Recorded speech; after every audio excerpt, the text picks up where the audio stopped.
huge outplay situation coming out from Team Sin here, because I think their draft has a lot of holes when it comes to mainly the laning stage. Like, all 3 lanes look a little rough. Maybe mid will be fine. Just, it really depends on the Sentry War battle. It's hard to really shut down a Sand King. But we'll see. I'm very curious to see. We will see indeed.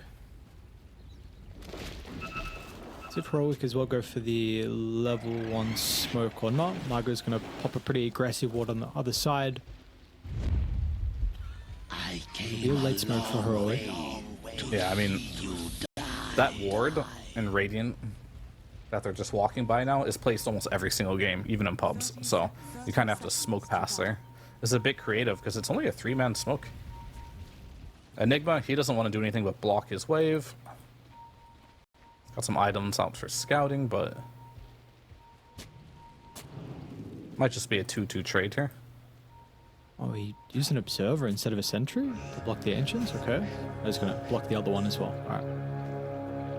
Both the ancient and the hard camp's going to be blocked from KJ.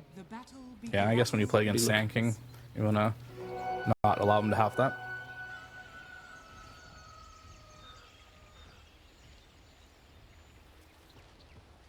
Alright, let's get ourselves underway. We'll see how this mid matchup goes.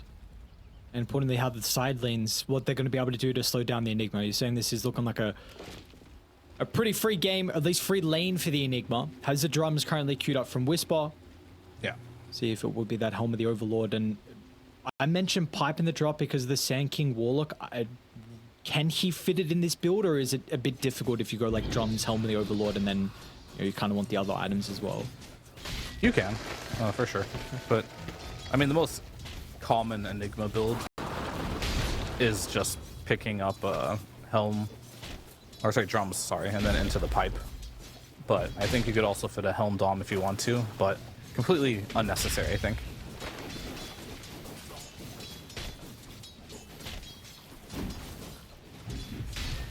So how close are we paying attention to Parker here? Like, is this I'm watching possibility very for him heavily. to outplay this lane? Yeah, okay. I mean, there always is, because like you have to get this multi-shot on the Eidolons, right? And you have to be like really close. But I mean, he's pulling to the big camp and farming that up, which is gonna be nice. But he's also gonna lose a little bit of a wave here underneath the tower. So I wonder if this pulling shenanigans is gonna be worth it for Schofield.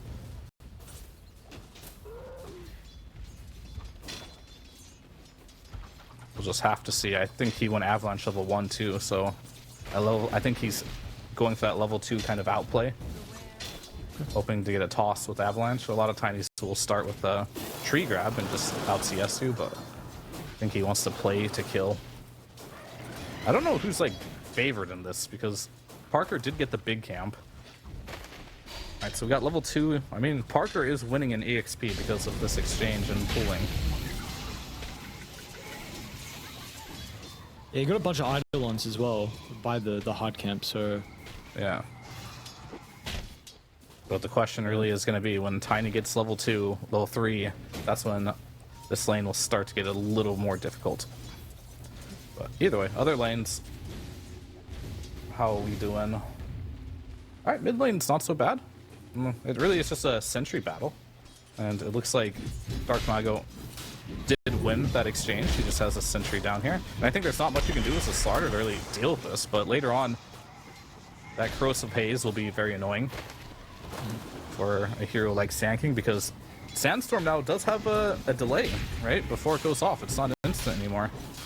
It's 0.7 second fade time. Plenty of time to just throw an amp on him. he's gonna have to try and get as much farm as he can, Dark Mago, until the level 6 on Analog. I already see when that Sandstorm expires, Analog's able to start running him down and some pressure on with the bash along with the crush. So how's bottom looking at the moment? I did see before that Sacred did a pretty good job to cut a majority of the trees. They have come back. See if KJ is also going to pick up a Quelling Blade, playing into Mr. Genic. I mean, you kind of need one. I mean, Nature's Guise is fine, but if he ever gets out of the trees and loses the buff, right? By taking damage. But he feels like right now that he'll always kind of be in the trees anyway. And that's the type of multi-shot you want. Maybe a rotation. Good block. Nice attempt to... Avalanche will hold it back for the moment. KJ's going to TP in as well, but it's not enough. The extra health from the leech seed will not be able to keep Whisper alive. They're doing a decent amount of damage with the Eidolons. The toss as well. Might tick out to the blood grenade Tango region. It's 3 enough. health. 8 or 3, okay. Yeah, he went all the way down with 3, I believe. All right, good kill. That Sprout was really nice, just blocking his path just a little bit so you can get a couple more clicks on there. And they're even forcing Tiny to use another Avalanche, so I'd say they're out of the woods here on this top lane. I think that rotation really set them up for success here.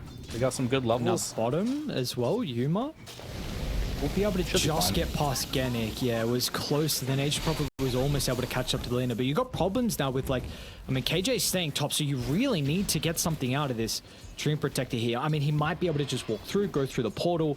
It looks like he'll get there eventually, but you know, this is maybe a wave or two that it does mean the lane is going to be pressured a little bit. No, she's fine. She was able to hold the range creep. So Tree might just go anyway to kind of help, but I don't even think you need to. Just the lane's good for Lena. It's under the tower, so. But he feels he can do nothing top. And yeah, this NP is putting a lot of pressure on this top lane. He's just pretty much camping out here. Just making sure that this Parker Drow has a good game. And understandably so. You don't want... Drow's not a great hero from playing from behind. You get behind on this hero, it can get real rough real fast. Because you don't have that ability to just like farm the jungle, right? And you're not like some TA or Terrorblade. Gotta have a good laning stage. Long ago. Those days where you could one-shot the creeps with the marksmanship. Yeah, the Ancients too, that was good. Those are the... Food is just, okay. Just dead. Those are the tops and mid-drow days. Damn, that was a while ago then. Yep. Totally.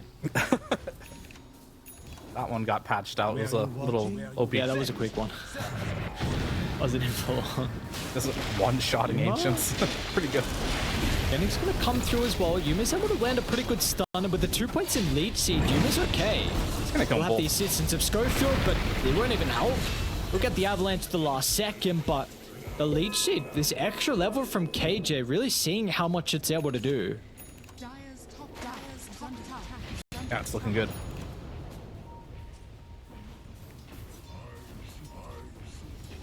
And the Sand King just can't stop the Zero from farming, man. It's not possible, but Slaughter in return too is also free farming, so.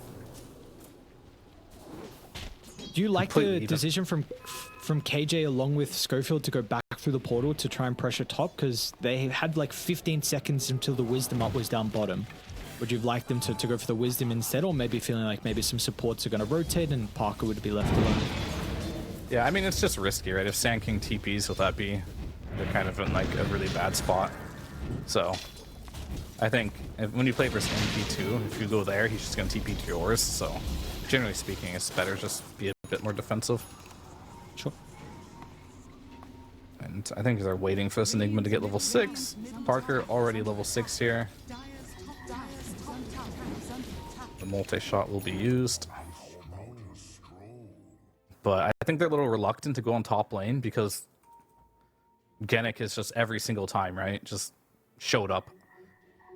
And I think that +1 in Genic makes it very difficult. I think that was maybe just part of the strat as well, and why they didn't take their carry early on. They preferred the Sand King. It was just, no matter what, the Sand King is going to do okay mid against pretty much any matchup. And with the 3 heroes always on top lane, they probably figured Parker would be fine, even against this Enigma.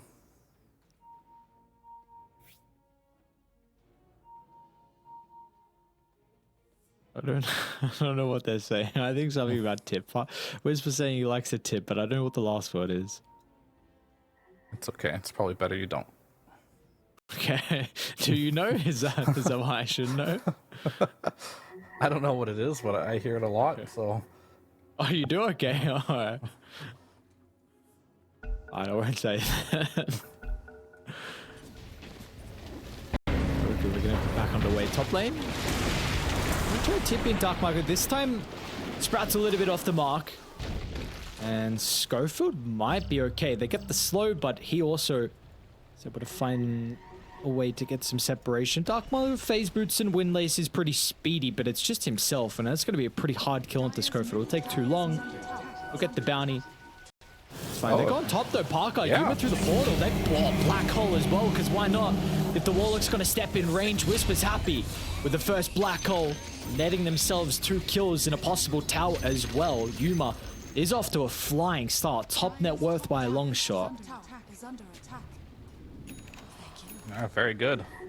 Getting the revenge. I mean, Whisper said something about tipping him and donkeys, so he can... Donkeys, okay. That's all you need to know. all right. Donkeys.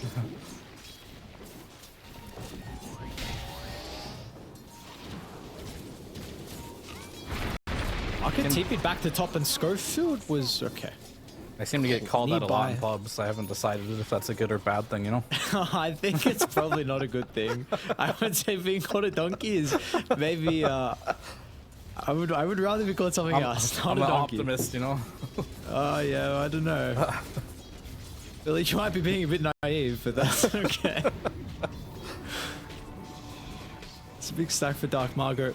Schofield's going to try and soak up a little bit of experience. Analog's actually wanting to try and contest this. It's a little bit too late, unfortunately. Might run down Genip. We've got to be careful, though. How close are we towards the ultimate on Panda? Epicenter's going to be charged up. And look, 1200 health looking for the TP out. Yeah, the Black Room War is not enough to get the 6 from Panda. So that is a TP to escape. Epi wasted and a support dead. In Slaughter in the river, right? A little bit more tanky, more armor, more HP region. Obviously, yeah, this is starting to get I mean, the net worth is fine, but kills are just starting to bleed. Like, the big ults now have been used, the Overgrowth to get the kill on the Pangolier, then on the top lane have the Enigma use the Black Hole. Sand King now, if he ever manages to get an amp on him, or I guess it's Corrosive Haze now, people call me a boomer for calling it amp damage. That's fine. You can call it amp damage. Corrosive Haze. Like, I don't know, his names, they used to be Sprint, Crush, Bash, and amp damage. Yeah. But like, there's like some Reddit thread that came out, and like, all right, we have to change the name of every ability because Reddit said Slaughter's too simple. God, there's some pretty. That's like a kid name them. That's what it is. Some 2-year-old name. I don't know. I mean, Tiny's pretty simple too, right? He has Toss, Tree Grab, Grow. I don't know. Do we need to make a Reddit thread on him too? Maybe, actually. Is it time for an upgrade? Well, yeah. The Avalanche is fine, but Toss and... Tree Grab and Grow? Alright, Reddit, you gotta get on that. It's a bit simple for me. But so far, so good for both teams, honestly. It's really just gonna be more of, okay, Schofield potentially dying again, drums used, and the toss back. I thought you might do a toss to the Enigma, and potentially he gets a kill, but either way. The only one really dying here is Schofield.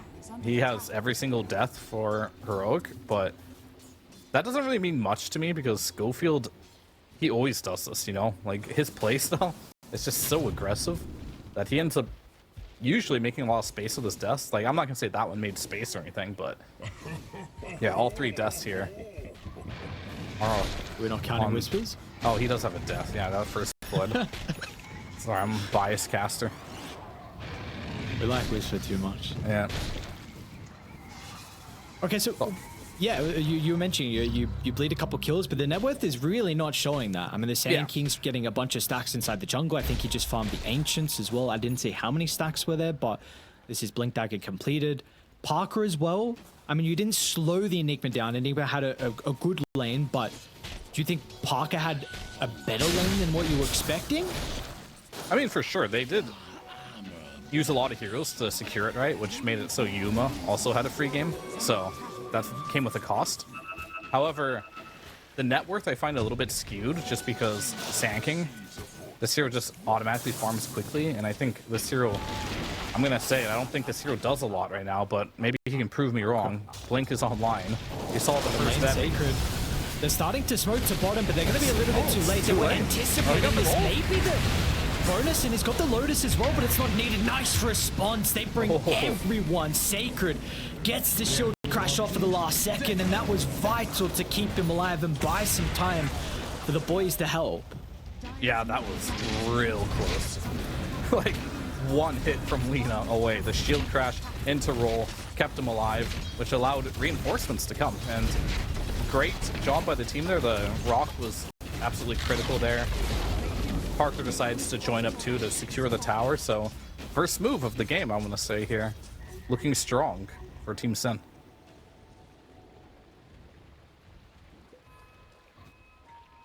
But as a result, they do lose their top tower too. However, getting a kill on that Lina, very, very critical. Parker pole vaults himself to the top net worth now. He's sitting pretty. Scepter, of course, is going to be the item of choice for him. And overall, like, how does it look for the Drow range? I suppose in like the carry-to-carry matchup and some of the other things that Parker has to be worried about this game. So Drow doesn't really do anything to Lina, right? If you think of like Drow's toolkit, meanwhile, Black Hole will be used. Cancelled. Yeah, he's going to be able to leap over the top. Nice placement. Argo makes sure that blink location but at the same time, out of range. Parker, mid lane, he's got to be patient here because I believe the blink dagger, it's available for Slardar too. And we've seen Dark Mago make 2 successful rotations. Analog, pretty quiet game for him so far. His smoke will run out soon. And yeah, they didn't manage to catch anyone with that rotation for King Jungle smoking Analog. They're gonna go bottom, but Genic is out. Good read. I mean, Team Sen, their map movements have looked good. They're actually outplaying Heroic right now. Back to the Drow point, if you were mentioning I just like Parker, if he has if you look at Drow, right, she has like 2 things that consider counter, right? One is the marksmanship, right? It pierces all armor, and Lina's not an agility hero, so she doesn't really have high armor to begin with. And the second thing that Drow does is she can stop health regeneration, right, with the Agnum's build. And Lina just doesn't care about that either because she doesn't really build health regeneration. So the matchup itself isn't really like a counter to Lina at all. It's just a hero they picked that they thought the multi-shot would be good enough against Enigma in the laning stage. And it kind of worked out. You are a ranged hero. You're kind of hard to black hole too because you play at such a distance. So it really just comes down to initiation this game, because I like to call these heroes a turret, right? The Lina and the Drow, they play very similarly. They just want to be in the backline. They do tons of damage. But if you ever get jumped on and get repositioned specifically, it can be really hard. And heroes like Tiny are going to be someone I'm really looking at. And on the reverse side, heroes like Pango and Sand King, who can jump on the Lina, are going to be very critical for this game too. Okay. Attention to the initiating heroes, and then I suppose we also need to pay attention to the vision as well this game. Information is going to be critical. Be able to scout out where these heroes are on the back lines to get that jump and be favored inside these fights. So far, Radiant have some, I mean, both sides honestly have a lot of wards across the map. Radiant have a couple set up at Dire's Triangle. You see Dire have some deep wards as well. One the far south of the map scouting out Analog. Another one that also sees Whisper and where the potential Tormented fight might be. That ward is about to expire though, so you won't have it for too much longer. All right. Mid lane. It's like a freebie here. They don't want to go on to the Pango who has a Blade Mill. Interesting build, by the way, on Pango. Just going for Blade Mill. He realizes heroes like, if he gets amplified, or corrosive hazed, apologies, while rolling and Lina hits him, he'll just die, right? So he decides, they're going to hit me while rolling. It's going to happen. So I'm just going to buy a Blade Mill and make it so if you want to kill me during roll, you have to have a BKB, because Lina is a very squishy hero, and she hates playing against Blade Mail. She does more damage than she can take. Like you said, yesterday, I think you don't want to. You heard BKB from a Blade Mail. That's not fun, because what about everything else that you got to be concerned about? So. Just the games have to, though. Unfortunately, Blade Mail is an OP item. Very frustrating for these heroes. Let's see. This game's about to break open a little bit. Because that next big objective is at the 20 minutes. We got another potential fight for the power runes as well. Items that just got completed. Parker with the scepter. Sacred with the blink. And they Radiant. Schofield got his own too. Yeah, blink on Tiny. So they go smoke. They want to take a team fight, but you're playing into Rock, Epi, and Roll. If you don't initiate on this Drow or Warlock, I think it would be rough. They go the other way. Arcane Haste on Sand King too. I mean, I'm impressed with Team Sen. Like, they're evading every single move Heroic is trying to do for the past like 5 minutes now. Now it feels like they're getting. This is more of a difficult move. They wanted to try and smoke towards their observer ward. This time they're going to try and go blindly. Parker? Wait, didn't see him? Okay, with the Watcher, yeah, they didn't see him. Instant TP from Sacred. Just an aggressive jump in the middle as well. They found Whisper. Making sure that it's a difficult fight for the Enigma. Bar strike over the top as well. Unit's been able to stand over the outskirts, trying to get as much damage. The Rock will mitigate some of the effectiveness out of the Lina, and Sacred's wanting to try and catch up as well. He's got to respect the turnaround. Analog's a little bit too late with the crush, so Sacred's out. They lost Schofield as well. It is a 2-for-1. Dark Margot went down still at the middle of that team fight. Yeah, I mean, being able to find that Enigma immediately in that fight was big. He did have the pipe, but I don't know what happened. He has a Quelling Blade, but he was just stuck in the Sprout. Very unfortunate. And then Schofield tried to toss him back, but I think he just tossed him in place. Very strange fight, but he realizes he can't use Black Hole there because Drow, he's got a point in Gust, right? It's going to cancel it immediately. So it's not an easy game to get Black Holes off. Not with his item build, with drums and pipe.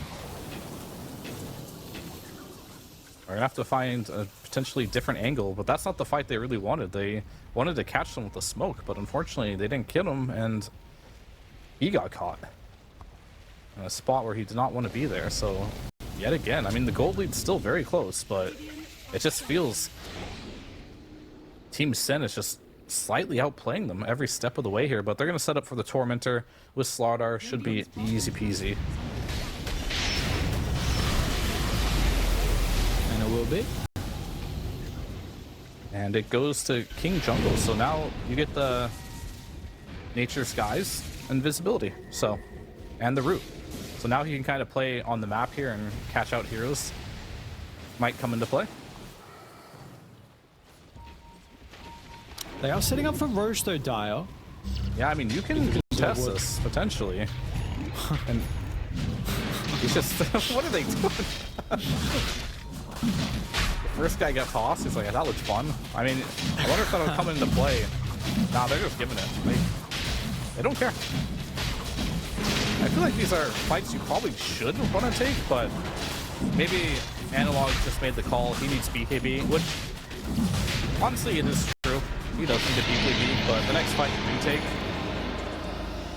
well, if it's in 5 minutes, it's going to be an Aegis. So maybe the call is just give him Aegis, split the map, which is a totally fine thing. I think the first Aegis is usually really unimpressive for the most part.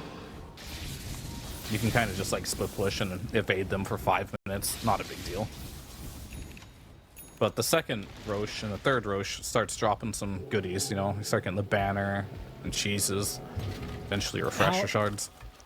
How do you set up a formation across the map then if you are looking to split push? Like, what are the roles of the supports now? I mean, the supports don't really have to do much other than ward, right? And just stay next to their cores to potentially get a kill. You're just going to see heroes like Analog just farm the outskirts. You know, Enigma's safely farming mid with the Eidolons, just pushing it out. And yeah, you just stay on like the edges of the map essentially and just kind of use the vision you have to just dodge. Keep away. Just play keep away. See how good they are at this game. So far, of course, they're also... What are we getting close to on Dire? Anything big? I mean, Scepter, I guess, for the Sank. Oh, he's already had that for a bit. Ghost Scepter is now getting delivered.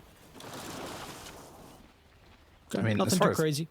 Yeah, I mean, I don't think there's any big items other than maybe some BKBs or something for Drow at some point. But these heroes don't have any huge timings. Like, they already hit their timings. It's just Blink Daggers, essentially, on Sacred and Dark Mago.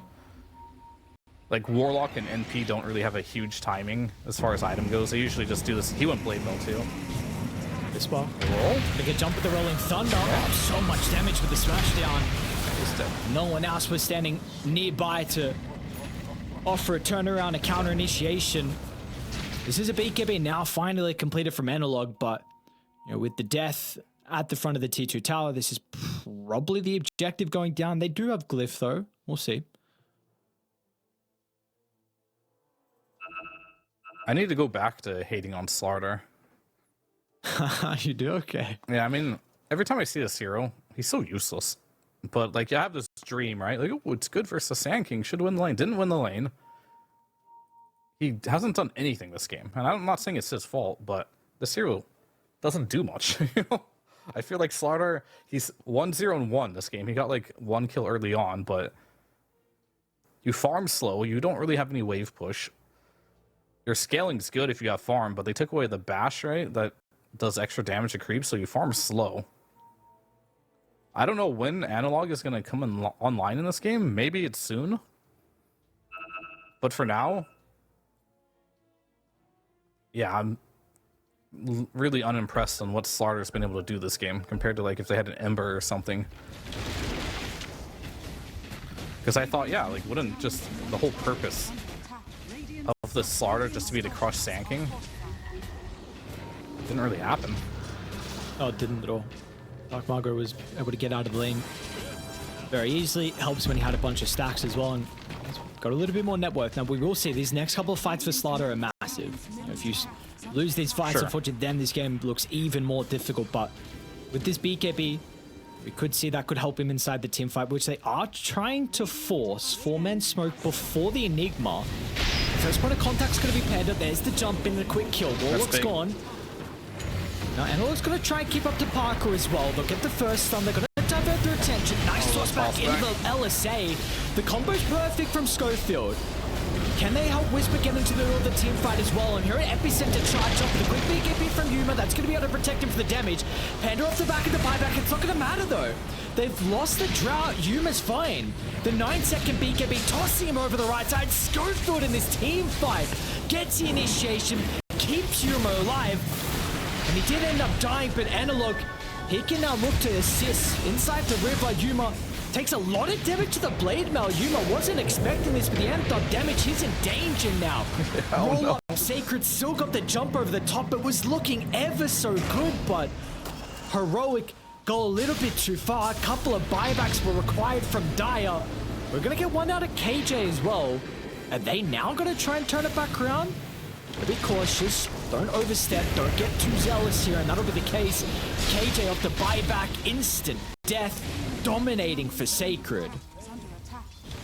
Yeah, I mean, that's what I mean about the Blade Mill. Like, if Lina, she literally took like 70% of her health hitting, you know, she was full health.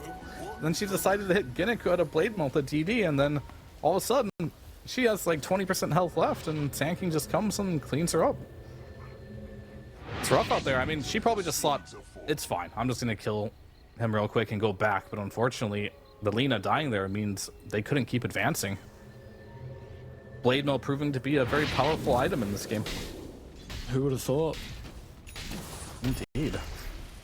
It did require a couple buybacks, though, but well worth it. Yeah, what did we actually get out of the buyback? So the Warlock and the Nature's Prophet from Dire, and of course we saw the Tomb Protector as well for Heroic. I mean, Schofield, this is something, you mentioned him earlier in the game, and he was massive for Heroic though inside that team fight. We'll have to see if he can repeat it in these upcoming fights. That toss back onto the Drow into the LSA. Even, you know, there was a moment where he also kept the Lina alive. See what Schofield's going to be able to continue to do here for Heroic. Down 5,000 gold in game 1. And unfortunately for Whisper, it just hasn't been able to find a black hole. I think maybe with this Blink BKB coming up soon, he actually sold his pipe, by the way. He was just like, alright, this item's garbage. This is doing nothing for me. I need a BKB. Sells the pipe. Now he's very close to his BKB. Kind of just feels bad, right? Like you miss your timing with your pipe and you're just kind of, you have to sell it just so you can get to a BKB. Kind of the state of the game right now. But it is online now. He has it. His net worth is really low now just because he did have to sell an item. Have to keep tabs on the rock as well throughout the fights on Panda if he does look to hold this or the black hole or not.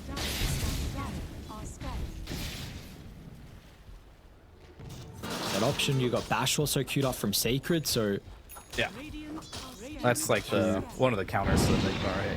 Potentially, if you can get a, I mean, mathematically, right? You have a 75% chance if you all your Qs hit.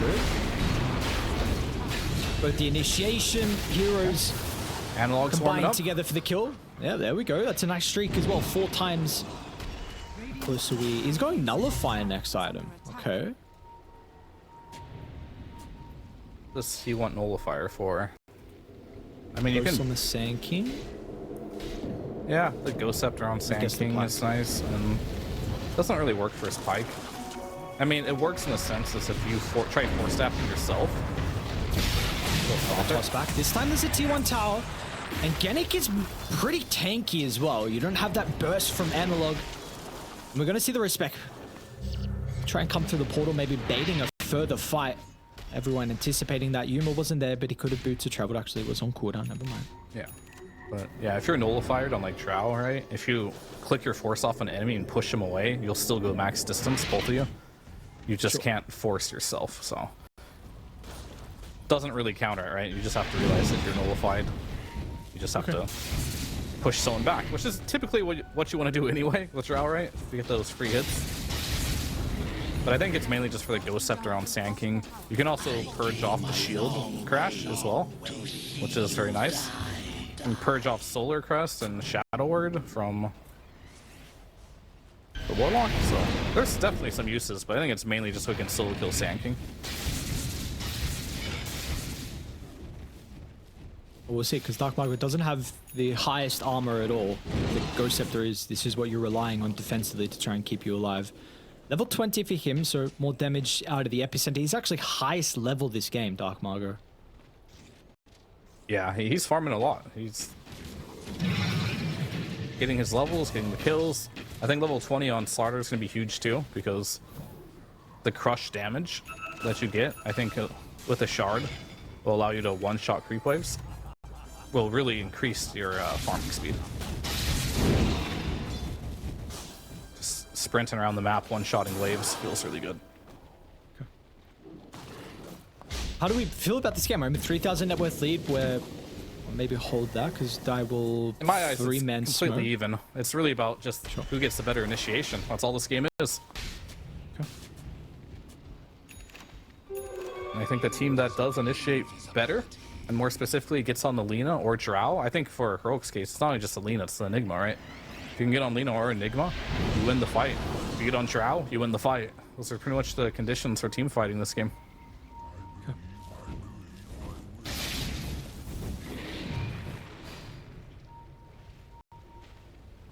Smoke for naught. They will not get anything out of it. They're going to back up, continue to farm on their side of the map. I guess we're speaking a lot about the cores and their value, of course, the supports as well, in particular Schofield and his role this game of initiations. What about the scaling, though? Because you do have one here in regards to the Nature's Prophet, and Genic treads Dragonlance Blade Mail into a Hurricane Pike. He's starting to pick up the farm, about to go over the Enigma. When we look at the supports, do we feel like there is one side that maybe is going to have a little bit more impact as the game goes on? I mean, it's hard to have more impact than a tossback, right? So yeah, you can be farmed on NP all you want. That's great. You're kind of taking the farm away from your team a little bit too. You kind of see the Pango is struggling a little bit because their boss 5 or 4 is farming a lot. So I actually kind of prefer having more utility than just more items. And I think Schofield should have more impact than NP, hypothetically, but we'll have to see. And like I said, it really is going to come down to who gets initiated on. As long as Ginnick isn't feeding while split pushing, he's doing his job, right? He's just getting the lanes out. Roshan's up. He's gonna roar. See if this smoke's gonna work out. And a blind blink up to the high ground. He was able to activate the BKB with the Glacier as well, but it's a lot of damage, all or nothing to try and deal with a Drow. And they will do so. Swash over the top as well, hoping for a bash, but he just went into the black hole. A disaster of a fight. And finally, one smoke goes well for Heroic. You thought it might not be the case with the initiation from Analog a little bit wayward, but they're going to now be able to catch up with the Sand King. He'll push him back with the Epi, maybe even looking for a solo kill onto KJ. But the damage over time, it's going to be close, but it's not enough. A 4 for nothing. That's what happens if you find the Drow first, right? If Drow ever gets caught first in this game, the fight's over. Like, your damage is all Drow. You have lots of control for this Drow, right? But if she gets jumped on, unfortunately, it didn't even matter too much that Warlock got hit the black hole too. It's already too late, right? If Lina and Slarder are on your Drow, it's checkmate. You don't have that black hole counter initiation. All they have to do is press BKB, and what do you do against BKB this game? Nothing, really. So, fortunately, Parker has a tough game to play where he just can't show on the map ever. Just if he gets initiated on, they just lose the fight. Maybe it's time to, yeah, and he realized that too. He's starting to itemize for a Shadow Blade. He wants to make sure that he's hard to see and can join these fights a little bit later. Would be an amazing butterfly game, but positioning is much more important in this game than damage, because you're not doing any damage if they see you and they initiate on you. He goes button. A bit greedy. He wants to hold his ground then, I guess. Yeah, I don't know. Maybe it'll work. It's definitely a tough call, right? Because he's the only damage dealer, like I said, but he also can't be initiated on. I think that's where it's going to be NP's job, you know, just to TP in with Blade Mill to create some havoc. Because Pango and Sand King, they don't want to throw their body on the line, right? They have to start the epi, they have to start the roll, and then they can go in. But someone actually just has to show and just get in there first. And it can't be anyone but NP, I think, in this game. I mean, with the build he's going for, like, surely he can do that. These guys got 2,500 health. The effective health you have as well with the healing coming through from Sprout. Yeah, looks like they're potentially wanting to go for another Tormentor. It's on the menu here. See, I must say I really enjoy the fact that Tormentor's at 20 minutes instead of 15. I think that was a much needed change. what is it for you? What do you like about it? Oh, I just didn't like the fact how you had the 5-man at 15 minutes in the game every game. Yeah. Specifically for pubs as well, because nobody ever did that. At 20 minutes, it feels like, okay. It's a bit easy, you know. 20-minute no rush. Well, we were mentioning before that the net worth on Whisper was looking a little bit grim when he sought the pipe, but he has a Scepter now purchased, and they're going to look for the smoke through the portal and the wraparound. It's Panda along with Dark Margot down bottom. They see the Warlock? Like, they're going to see more some TPing out. I guess the high ground ward saw. How did they? Both dead.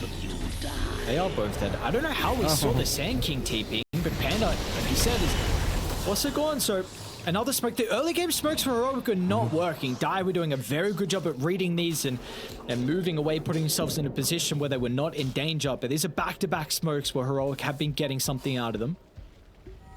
Yeah.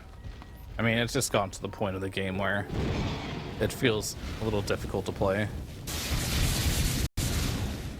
Mainly team fights.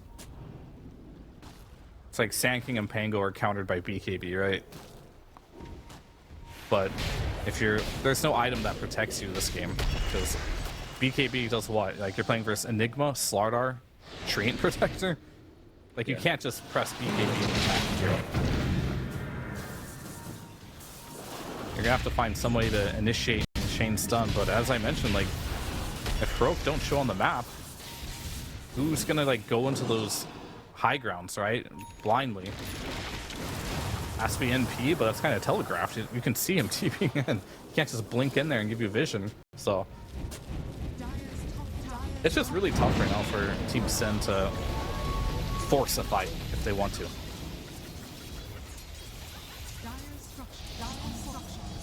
We saw Schofield, he didn't really care about blinking into the black parts of the map, right? Continues. Getting a lot of items as well, Schofield. 8th lens next to help out. His role this game. T2 tower getting claimed, 5,000 net worth lead, continuing to grow. They will lose the Aegis pretty shortly, so maybe Dire have avoided long enough. Parker, Butterfly now completed. A good item. If you're lucky, right? If it procs. I mean, it's always good damage, but I think he wants the evasion part too. I've been pretty frustrated with Butterfly sometimes. I feel like someone will hit me 10 times and I'll get one miss or something. See Parker's lucky this game or not. Yeah. We got a crit on Dark Margot. I believe he did just buy it. Yeah, he's got a Chrysalis. Okay. Yeah, he's gonna go for Revenant's Brooch. Works on the Stinger.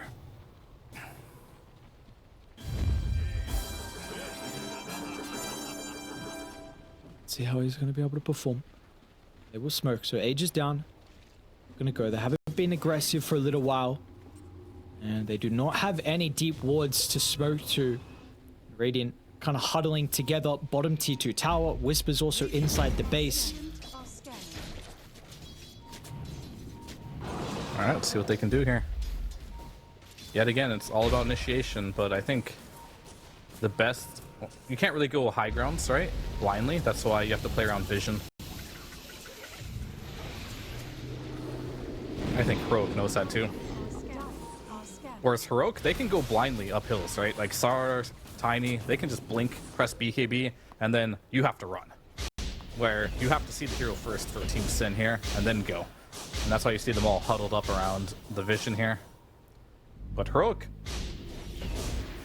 too strong. They know this play's happening, and they do not want to play into the game plan of Team Sin here. Feel pretty certain that this high ground is warded. Continuing to avoid it. They are starting to maybe sweep towards top. They can find all heroes Yuma. is leading. They might get Genic. Okay, Schofield. Shattered Blade scouts him out. Okay. He doesn't mind too much about KJ? Blade Mail. He's got Satanic now. It's They're time to gonna run, start to run them boys. down. Yep. Did they get it? Oh, that's Got the one. gem. Can they cancel That's another? two. They got two. Oh, the disengage wasn't clean at all. Dire. And that's a gem, For by these the way. past 10 minutes, this is looking real messy now. Nothing's going well for them. They can't make any plays. They're getting caught across the map. Couple of kills are easy, and like you said, that's gem now online for Heroic. No, he just walked over it. He doesn't even see it. Okay, never mind. He moved his stick. He sold a stick, and then he put a sentry in his bag, in his inventory, while he was on top of the gym. So he just, I don't know. I guess it's on a patch of grass that's also green. It's, you know, it's kind of stuck in the banner a little bit. Yeah. It's kind of camouflage. Oh, Whisper. Oh, Whisper. So you gonna see it? Nope. Oh, he's on top. Yeah, sure. Oh, no. Okay. Oh, Gem. someone's pinging it. No, it's pings Genic. it. Excuse me? He's like, wait, the gem's still there?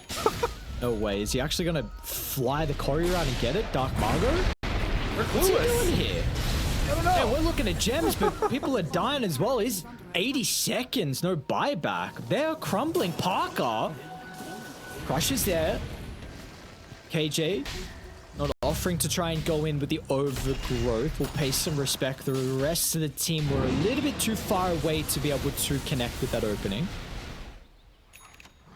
Dire's middle tower is under attack. Oh, Genic's keeping his gem. He's like, I'll take your courier and the gem back. Thank you, noobs. Easy noobs.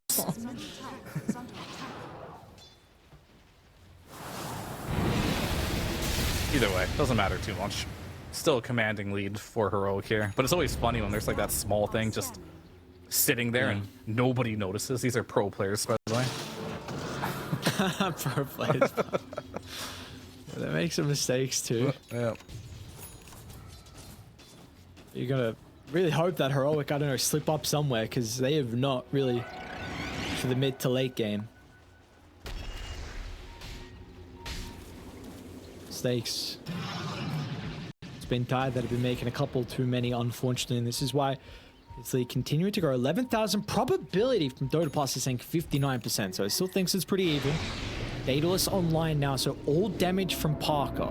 He hit 25 too, so that's an additional marksmanship chance of 10%, so a 50% chance for that to proc on every single hit.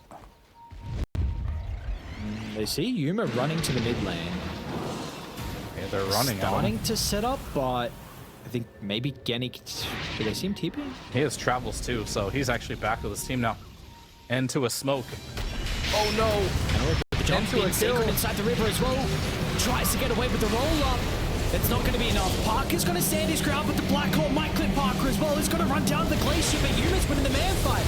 Yuma is fine. Double Black Hole, cancelled instantly, but it doesn't matter. They don't even need a second Black Hole to win this team fight. They're not going to lose a goddamn hero. Heroic.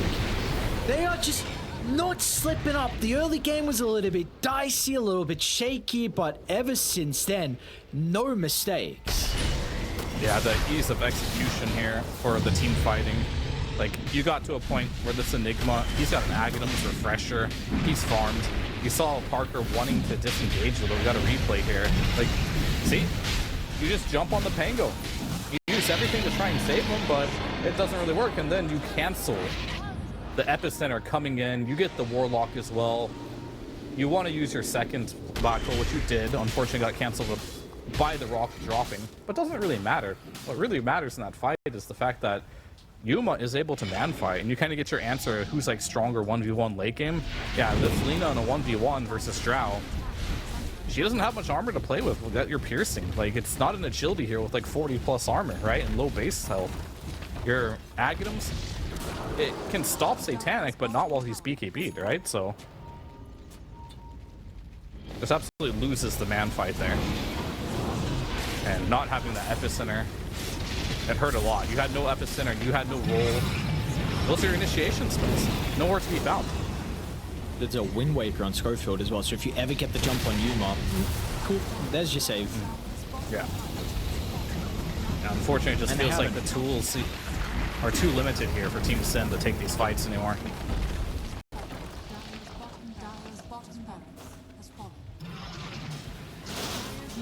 I mean, the Drow looks okay in the laning stage, right? But we're not seeing much impact from this hero. This is a last pick Drow.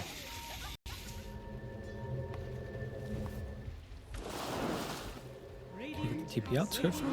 I'll find him. They're going to try and smoke out of the base here on Dire. Sacred would lead the charge. Zero wards to play with. They're going to have to use the roll up early on. Sacred got a glimpse of Analog, but everyone else can't really get there fast enough.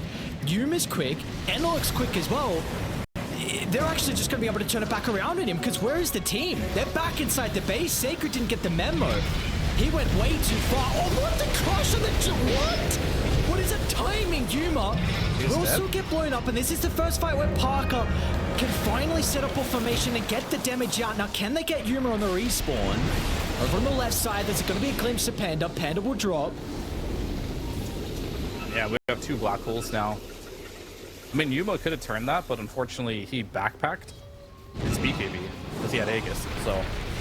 Oh, they see you! You can't be right-clicking like that! What a Black Hole, and what a setup from Schofield! He baited the Mortar group up, and Whisper was ready, waiting for the opportunity. That's a Black Hole to end this game and take game one. Heroic.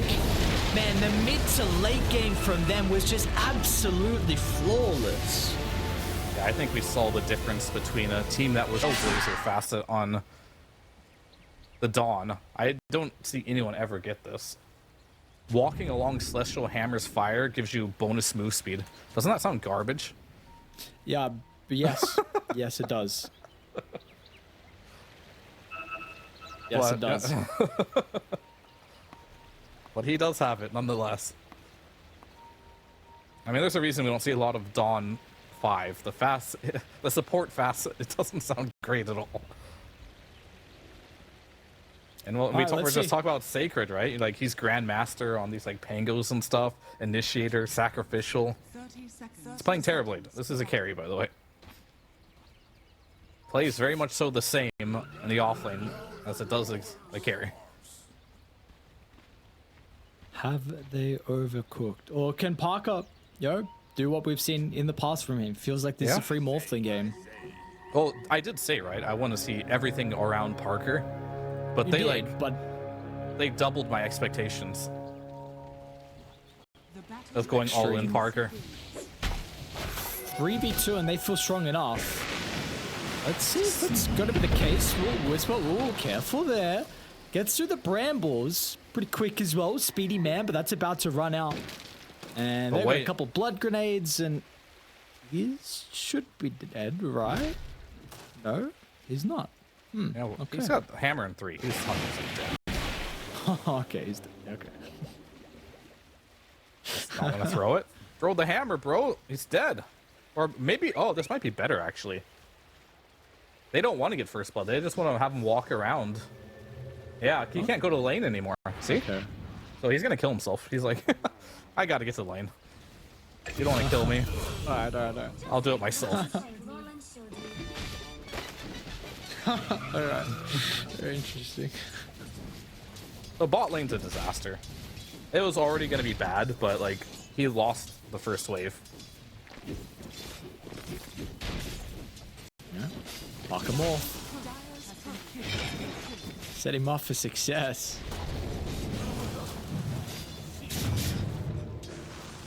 See what they're going to be able to do. See what Sacred's going to be able to do as well. How we can itemize. Oh, sick. Move speed. Do anything? 10% move speed bonus. I don't know, but yeah, this bot lane's kind of cooked. We'll see what they can do on top lane though too. This I'm gonna keep an eye on this Terrorblade. What can this Sacred Terrorblade provide? I mean, Dawn is kind of cooking though. Like she's been owning. She's doing it. I mean, Dawnbreaker's base stats are just crazy. Like she just does so much damage, so tanky, has high armor. Why? What's going on, dude? What am I watching? What am I watching? Just two lads playing Dota. This is Schofield, you know, this is classic Schofield Dota. He lives for this stuff. He stole the water. Yes. I thought he was going to bring him to Dark Mago so he could get the kill, but no, it's just still... Oh, I go right, you go left. I solve up. So is Brute getting anything? It lost it. This is the moment. Early on, at least, it's okay. Oh, what is this? Oh my god, I hate these shackles. Why does it heal? What is so stupid? I mean, he's running away from him now. I mean, this is just Schofield Dota. He likes wasting your time. Like, that's what he plays Dota for. He's always been this way, and he'll never change. Like, whenever I played against him in the past, we had a rule when he played against Schofield. Just ignore him. That was legitimately the rule? Yeah, no, it's like, if he's running around in our side of the jungle, ignore it. Yuma? Just ignore him. Just let him do whatever he wants. KJ? I mean, he's not doing anything. You know what I mean? He's just in weird spots of the map. And he's baiting you to also be in weird spots of the map. KJ is also doing weird things. But you don't deny it. Doesn't get it. Alright, cool. You don't follow a bear back into his den, you know? Let him be. That's his den? Yeah. When he's on the enemy side of the map, that's his home. 100%, yes. Alright. Alright, we'll have to keep tabs on his positioning. So I feel like I just watched two supports run each other for 2 minutes, 2.5. I don't know what's going on in the lanes. Mid, it's looking, I mean, what you would expect, I feel like. Tiny, a little bit more last hits than the Ember. Have seen this matchup go kind of the other way as well sometimes. We got the 1-1-2 build, Chain Gang from Analog. The Chain Gang is pretty much the only one I'm seeing at the moment, but Yeah. Dark Margo on is probably best here. Very comfortable. Yeah, he doesn't lose lanes on Tiny. He's quite good at this hero. It's funny, he's been like a Tiny specialist for like 5 years now. Needs to get Grandmaster. What are we doing to Masters here? Oh, he's 29. He's close. Yeah, I mean, he's getting there. But I think it's, you know, he has to play Tiny in every single official. He probably just doesn't want to play it in pubs. Yeah, fair. I mean, if you could get, like, honestly, I think you should get Dota Plus levels for pro game lobbies. I see why not. Have people do their challenges. I would agree that you would have to find a way for it not to be abused, right? Because I think that's the argument, where you just make your own lobby and just It'd have to be stupid like shit a and ticketed game. Yeah, then yeah. Really doesn't matter that much, but if he could do, I think it's cool. I mean, if he could do it in officials, he 100% would be Grandmaster on this. Yeah, without a doubt. Got so many, Top lane, so a many lot of games in the shenanigans top, here. Yeah. Panda? Oh, He's had it off the Screenfield down bottom with a Bramble. Nice try though. They're going to drag him out, but I don't think it's going to be enough. KJ will do his best. We'll be chased down a little bit now. Rotation from Panda assisting with the kill onto Yuma. So 3 early on for the boys on Team Sin. And lanes are all looking good. All of their cores. 1, 2, 3 in the last hit char. he went Orbit Corrosion on Terrorblade. Interesting. Oh, he just TP'd into a root. This is Orbit Corrosion Terrorblade, I guess. Gonna do some damage and slow.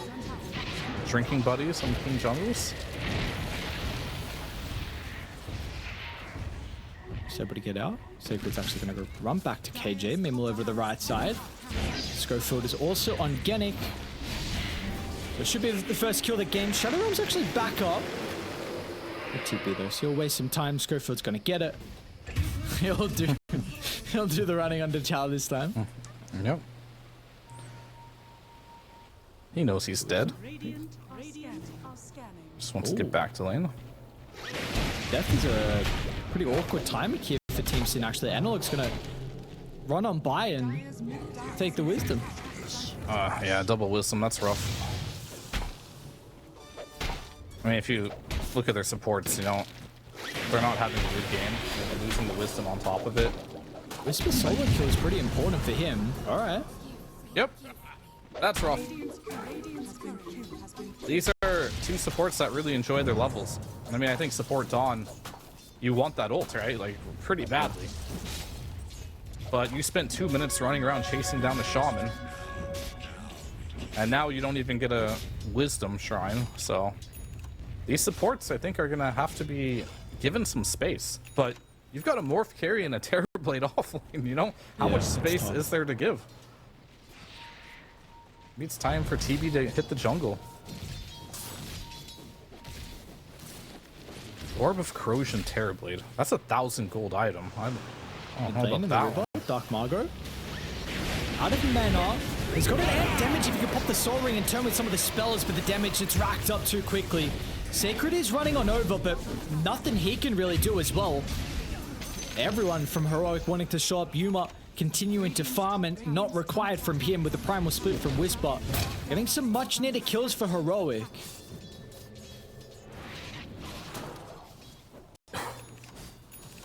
Quite nice, yeah. I mean, that was a really good rotation by Whisper. Not only did he just get a kill for free on the Dawnbreaker and the Wisdom Shrine, now he gets a double kill with his first ultimate usage, buys the early Talisman Evasion. It's going to help him a little bit playing against this Morphling in the laning stage, but if you look at the CS charts, though, you're still farming really well on every single core for Team Sin. So, that is good. TA and Ember are struggling a little bit in the net worth department. Brewmaster is actually the top farmed hero on this dire squad here. Because very much is helping out for Whisper. Mid lane, Schofield. Marco's going to be able to find a freebie. Holds the toss. And now Tower's going to be under some pressure as well with the amp damage. We'll see what they can do on Heroic. No split. No Shaman for a little bit, so some chip damage, nothing too crazy. Dead. Okay. It's kind of close. He's about one hit away with that amp damage. Yeah. Attack's a little bit too slow to make that happen. Dire's middle tower is under attack. Radiant's top tower is under attack. So we're looking back to the jungle, getting a stack that's made for Yuma's him game inside is the not ancient. good. Yeah. No. Oh, unlucky. I hate it when that happens. What happened? I wasn't watching. Oh, at 10 minutes, I'll tell you in a sec. Action bro. Okay, dude. There's so many eras here. Yeah, he's dead. You know the little polywog camps? They upgrade at 10 minutes. Yeah. So if you're standing in it, the current creeps there will despawn, and the new ones won't spawn because you're standing there. Oh, okay, yeah. So you just like, a camp just gets deleted essentially. I like you. Sorry, buddy. Yep. Cool farm for you. Mid lane, Serpentward's going to be dropped with the catapult wave. They are trying to respond quickly from getting their own tower and coming back to defend. They're even actually going to bring Parker in. Of course, nothing that he has to worry about. We'll deal with the wards. Let's see if he gives a toss target for Dark Market. We'll bring him back to the creep, so not really necessary for Parker to move on forward. You can get the kill, go back to dealing with the wards. Tower successfully defended. It does cost them a lot of heroes, though. They're fine with it. Not much is happening in this game. And Parker actually is deciding not to go for Vlad's. Instead, he went for a Falcon Blade. He has decided the one armor nerf that Vlad's received Too much. tip the scales for him. So Falcon Blade it is. So no lifesteal. Dire's middle tower has fallen. Radiant's bottom Falcon into Dragonlance. So a little bit earlier item build, so to say, for Parker. Do you feel like he thinks that he needs to get active in some of the early fights, or? I mean, that's just how he plays. He likes to build tanky and just kind of surprise you with item builds you're not used to seeing on certain heroes. And then like, why is he so tanky? Because normally you play versus Morph a lot. Ramble one stun to the second. That- Nice plays from Genic. But yeah, he does like unconventional builds on heroes, and it can kind of get you off guard. Like, I'm used to killing Morph a certain way every game because they go the same item build, but all of a sudden he's like lives with 200 health, and you're like, that Falcon Blade, you know, I'm not used to playing a Morph against that. Your feel for the game gets kind of thrown off. Oh, he's farming up the Storm. Sacred's farming up the Storm as well. How the support's looking? This was something that you're a little bit worried about. Panda's got his 6, and they're just going to pop him down bottom. So use that Celestial Hammer. If required, he can Soul the Guardian in. I guess maybe Genic is the one that's suffering a little bit more, but he's going to farm with Sacred to get his level 6. I mean, he'll get it, but if you look at Tusk, though, he's actually the furthest behind of any support. He's only level 5. But he'll get it soon too, so some pretty late level 6s for both sides. I mean, the key hero for this game, okay, Tusk. If he gets caught by a Bramble, he could have got solo killed with that lovely throwing shade facet. 1,000 health means nothing when you're throwing shade.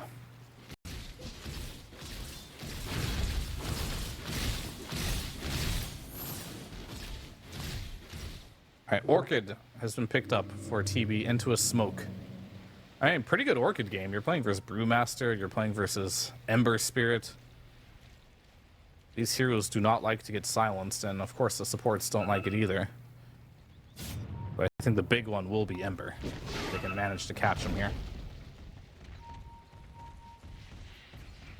And I think they can. be able to. Schofield.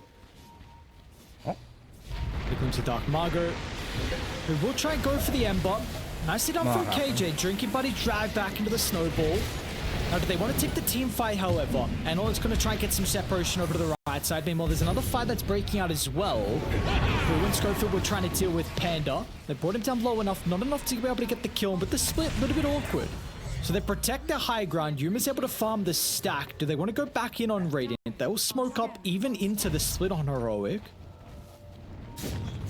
Yeah, I mean, he popped the smoke to survive, actually, on the Dawn. He's like, might as well you guys tag into this. But they know. They know it was popped, and Schofield will play a bit more carefully. Oh, Armado. Really aggressive jump behind the T2 tower. Nothing they have to fear. The team fight involvement's not going to be there from Whisper. Everyone used to surround Schofield. And a very early T2 tower that's going to be under threat. Yeah, it's dead. That one's gone. They're going to be able to take the outposts now too and kind of control that area. And I'm wondering now for Heroic, this is a completely different game. You're playing TA versus Morph and Terrorblade. Some of the hardest counters in the game to this hero. And Yuma is having no choice but to farm. Ember is having a terrible game. Brew was destined to always have a bad game in this particular game. However, he does have Radiance now, so that is completed. I mean, the timing's not bad, 15 minutes, but if you just look at everyone else's net worth, it's just still not good enough. It's just, everyone else is just so ultra farmed. So how do you play this game? You mentioned multiple times this Morphling matchup is, I mean, it's a sane Morph game, and you're playing from behind as well. What is the call for Heroic? I mean, we got Shard and Manta queued up from Whisper. Are we just stalling this game out till some timing on the TA when we can maybe look at contesting second Roche and then starting to walk down? Like, is there a stage where they're at least going to maybe be able to fight? I mean, yeah, they can always fight, but I think they have to fight defensively. I think timings are going to be... Honestly, they're going to be super late. Like, this Brew needs this Manta because there's an Orchid. You need this Blink on Shadow Shaman. I think you need a Blink or something on Tusk as well. I just feel like this is yet another game, similar to the first one, where it's very difficult for Heroic to take these fights. They need time, but getting freebie kills like that definitely helps. It's like, what's he doing there, guys? You should probably stay behind your Morph, who is hitting the tower, but it's okay. It's just, as long as they don't bleed from it.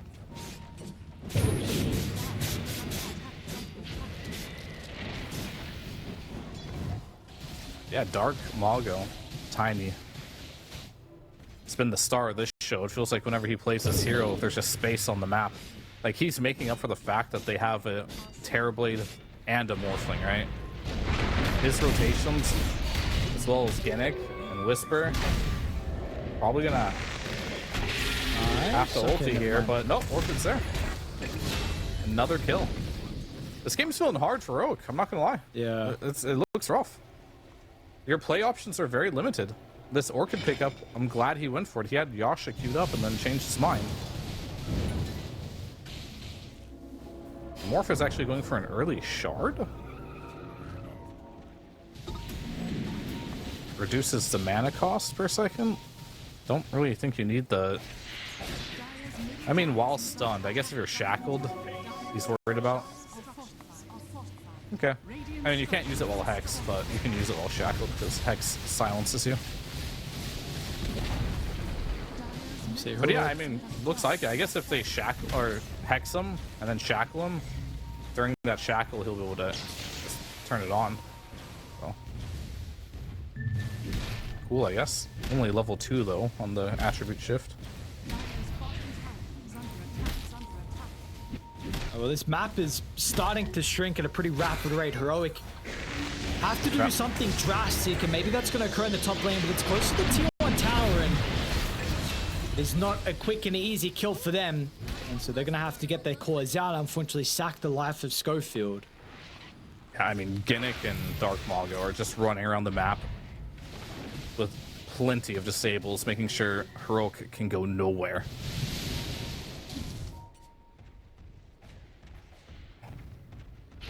Heroic might be kicking themselves, giving away this tiny Dark Mago. Okay. Possibility. And a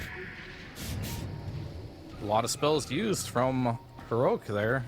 Oh, it's not Heroic, sorry, for Team Sin. Meta used, Terrorize used, Solar Guardian used. Maybe now's a chance to go smoke. You've got your Brew ult. I mean, if you look at like big team fight ults for Heroic, they don't exist, right? You've got Brew ult, and everything else is like traps, remnants, punch, like a little garbage, low cooldown spells. Good for brawling, but they're gonna make the call. It is Tormentor time. I wonder if the same thing is gonna happen where they just trade Roche for Tormentor. I mean, you definitely can. Your Morph is far enough. You got TB Morph. You can easily take Roche on here. You've got good wards for it, but they're gonna smoke and immediately go. They don't want to give this Roche away. I agree with this wholeheartedly. Solar Guardian is down for 1 more minute. Meta is down for 80 seconds. Terrorize is down too. All right, let's see. If you were gonna win a fight, this is the fight. They've got the high ground advantage by the looks of it. Schofield out of the base, so it's going to give them the information that maybe something's going on. They will find Panda, so a quick and easy kill to be able to start the fight. Whisper with the primal split. How's he going to look to play as well? Do we kite Parker? Do we try and chuck him up in the air?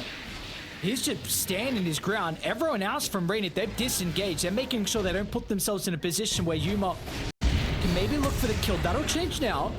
Yuma tries to go for the Dark Willow, protected with the Shadow Realm. Now Sacred might be a little bit vulnerable as well. Can they get another Cyclone? They can. But meanwhile, the Sunder as well. The Templar Assassin snowballed the last second. The fight they were hoping to work out for them. It's going pretty decently. But Analog, they just don't have anything for Parker. Parker's morphling. The last pick for him. He will be uncontested. They're going to toss in on the member. A nice little gift that Dark Margo will give them. And Whisper now has the hope that he can run and TP away. If they got any stuns, Panda looks for the slam down and he's got it.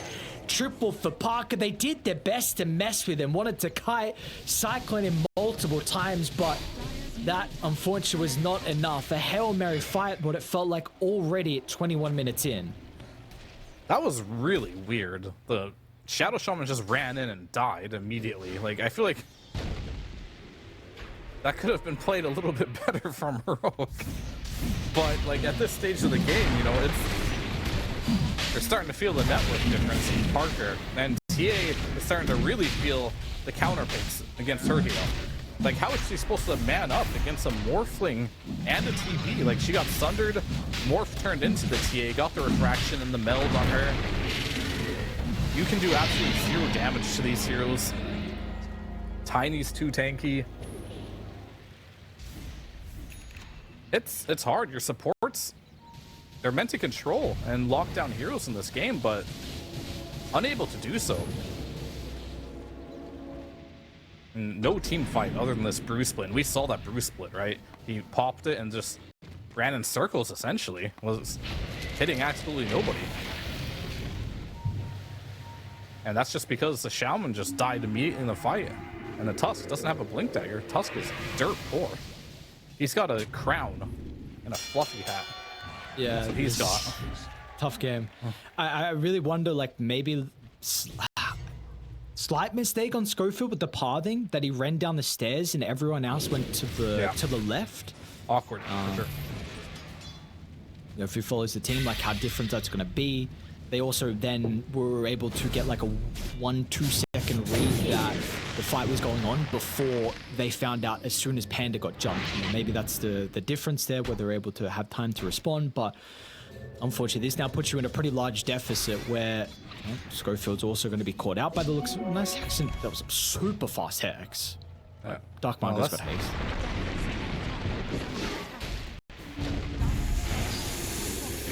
What? Yeah. Huh? The heal? Why did he ward? No? Why did he ward? Okay, we got other things going on top lane. We don't care about a Shaman dying. We got a split. Sacred? Yeah. It's like he might be in a little bit of danger. They will have the heal coming through from Panda. Split's Sunder's not available? really doing a whole lot. Yuma needs to get some right-click damage out. Will now finally be able to work onto Sacred. They'll turn back to Parker next as well. Parker, of course, He's has dead that once. Aegis second life. Everyone else is starting to come through the portal, though. They're going to buy back, but can you take the fight afterwards? Sart's off the back of the respawn. Parker's got so much health. Yeah, this is not happening. It's not going to work. You need to go Maybe. for everyone else. Yuma's made the call over the left side for the jump. It's the damage it's lacking. Yuma, they'll burn through the refraction. Now they'll look for Schofield next as well.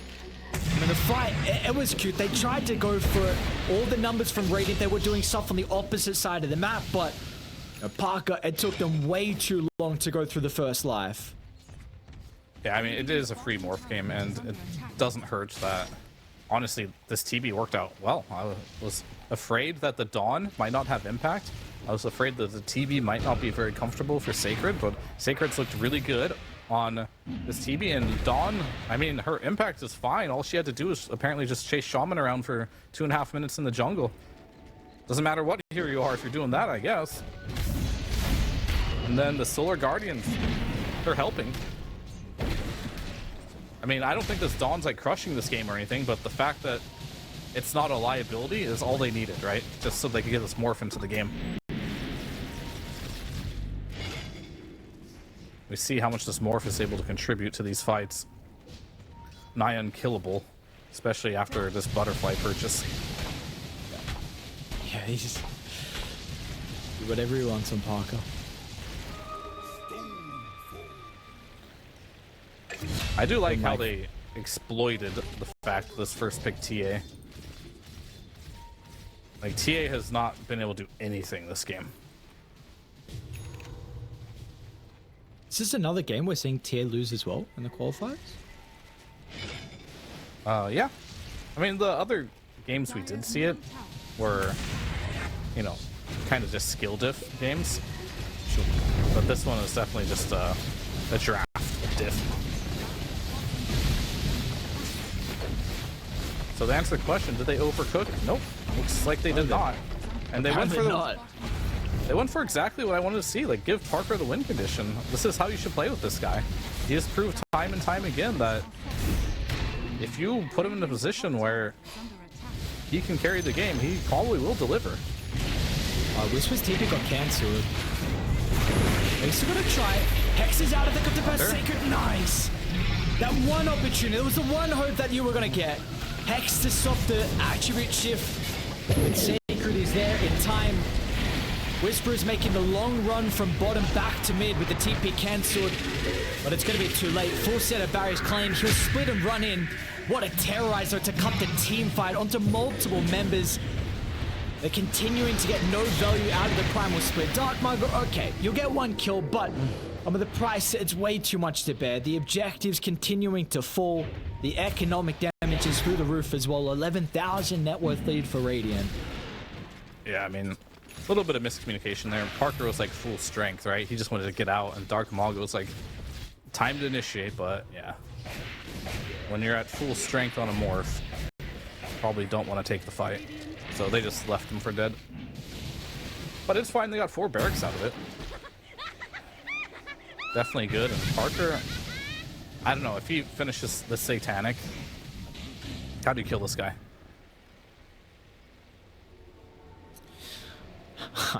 I don't know. That's the question. I don't think they're not going to be able to answer this question. They haven't answered it from the start of this game. Yeah, Yeah, it's not really going to change. But I saw a world where maybe they could kill him, right? But with the Sunder on the TB, a little difficult. But I think he won't even need the Sunder anymore when he finishes the Satanic. So, like, how perfect does it need to be where you are Bruce splitting at the same time and running to the backline, cycloning the Terrorblade so they can't Sunder, and then you get the Hex out and hope that somehow TA is able to burst? That's just not happening. It's not. I mean, I think you just have to kill the TB somehow, and you have to Cyclone Morph, I think, at this point. This is a hero you can't address. Like, if you're cycloning TB and you're just letting Morph do whatever he wants, within 10 seconds, your whole team will probably be dead. So, yeah, bit of a rough one. Not Trying much to you make can do on the stage. They're trying to make something happen down bottom. 2 supports with Yuma, but I mean, yeah, he hasn't. Manta's cooldown. If he feels on a couple traps, it gets silenced, can't use shift. Maybe you can do something there. Options are definitely dwindling though on play possibilities here. They are, and very shortly they're going to run into the Radiant Observer Ward as well. They're going to see Yuma, Schofield, and potentially KJ, and these, this is just free kills for them. Parker's going to straight beeline towards their location. And it'll be both supports that go down by the looks of it. You get Yuma able to blink TP out. That's going to be Gem as well that's dropped, and we'll see if they see it this time. Like, surely, right? We do see it, no? What? It's easier this time than last. What are we doing? What's going on? I mean, I don't even see it. Where's it at? It's behind the trap. Yeah. Oh yeah. Yeah, I mean, I don't think teams care about Jim. I don't. Maybe there's a bug where Jim is invisible. So I've been getting so many updates. Oh, it's the gem bug that's going on. Okay, I see. Maybe. I mean, I can see it. Probably. Yeah, no, it's pretty clear. It's much clearer than the other one. 2 games in a row where Jim just is in plain sight and nobody sees it from the enemy team. That's pretty OP though. Jim is invisible to the enemies. Yeah, not bad. Bunch of Whisper would love to be invisible, but he has to use a Primal Split. Felt in danger. You can go invisible in Primal Split. Yes, he can, but unfortunately, before Primal Split, he's not able to. This is worth lead. It's only 9,000, but you are 2 full sets of barracks down, and the probability is 92%. And you know, if we don't want to take Dota Plus in mind, it feels like you have been painting a picture for a little bit of time that this game feels like unlosable almost. I mean, 92%. It's pretty fair, to be honest.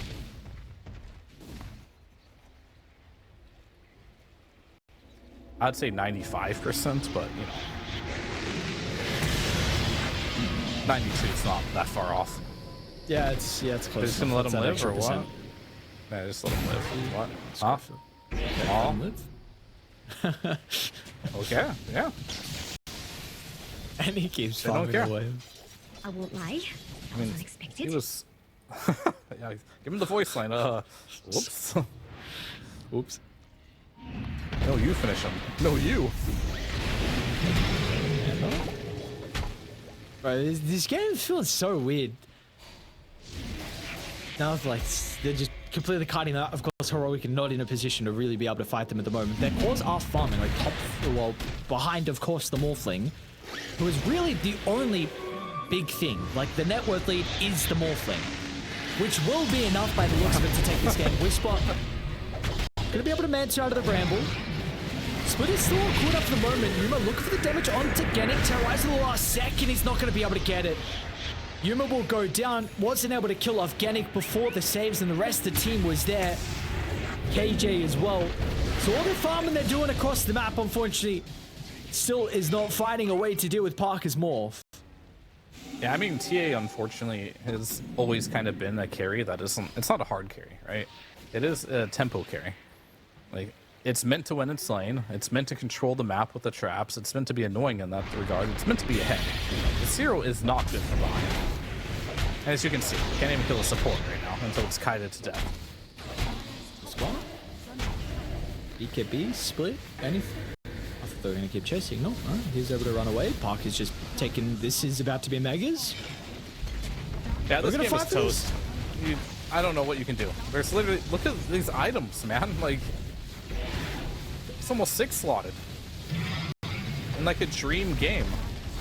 He's got Dawn behind him with a Solar Crest. Dawn also has an Aghanims. You have no healing reduction, right? There's no Vessel in this game. You are not killing this Morphling. I hate to say it, it's just not happening. You can use every single spell in this game at your disposal on this morph at the same time in perfect synchronization. and Dawn will just press ult, and he will not die. And if it is even close, he might just get sundered. But I don't even think that's necessary. Yannick? Okay. Just dead.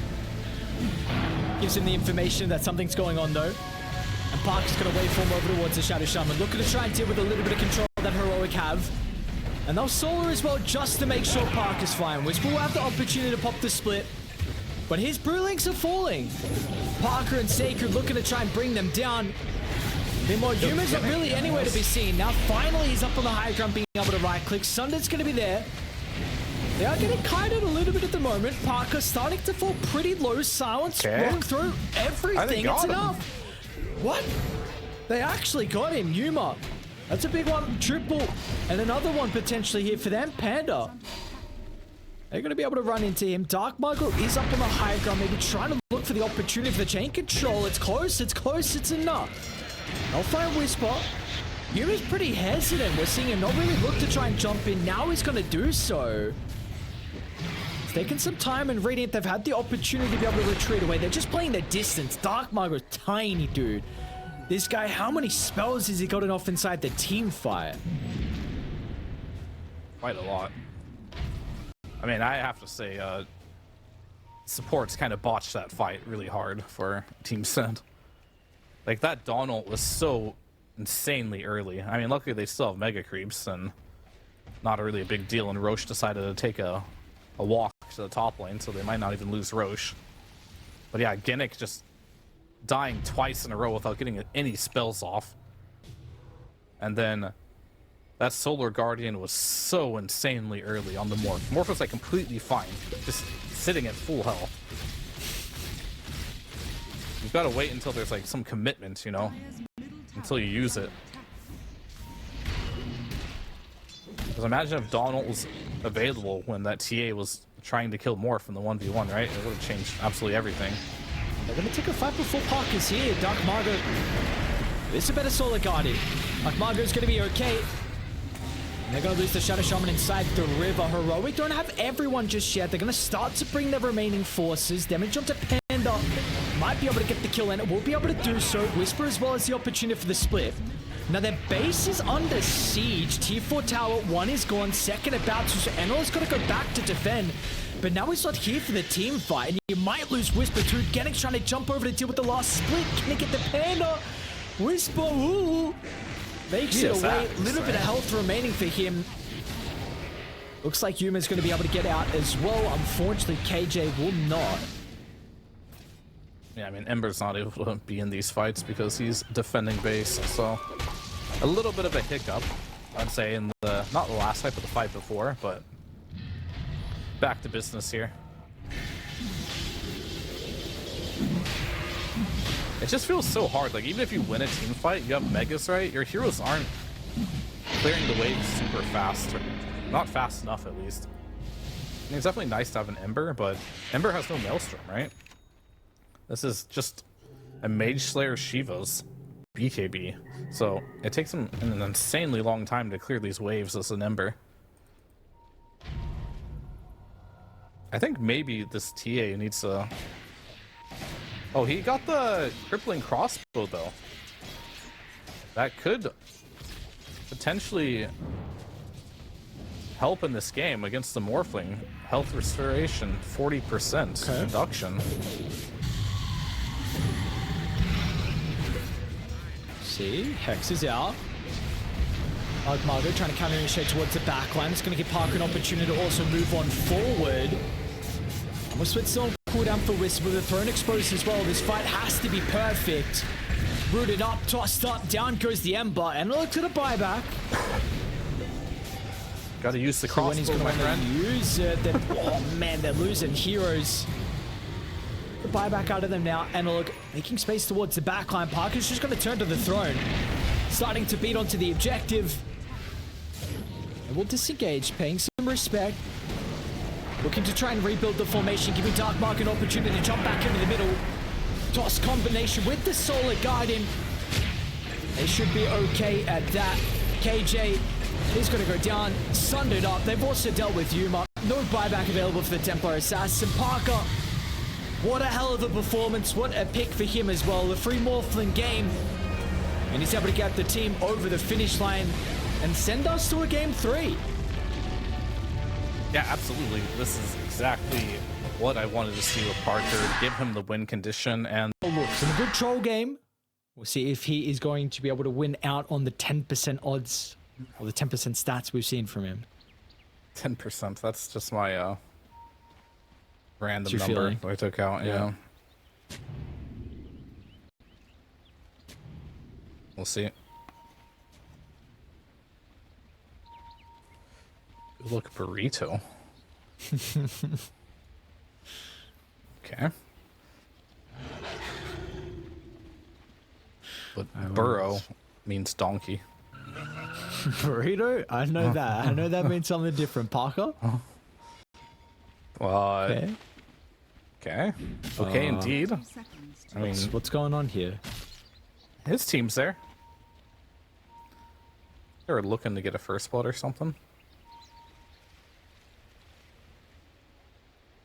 We shall see. And it looks like Parker is going to go for a Battle Fury build.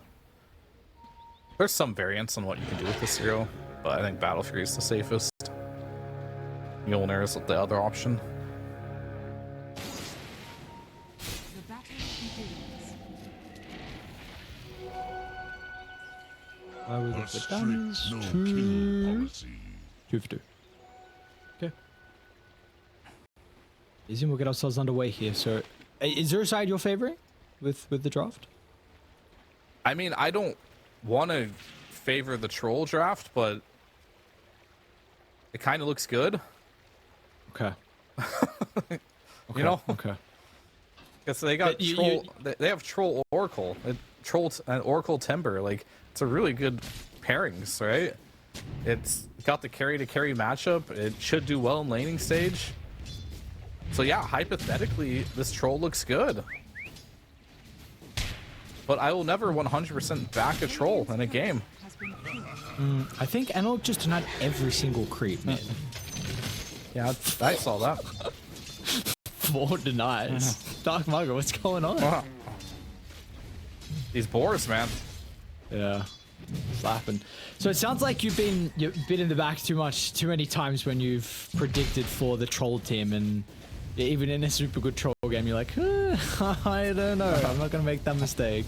Yeah, the hypothetical. I always say it's always a hypothetically good troll game because it looks good. It just usually doesn't perform.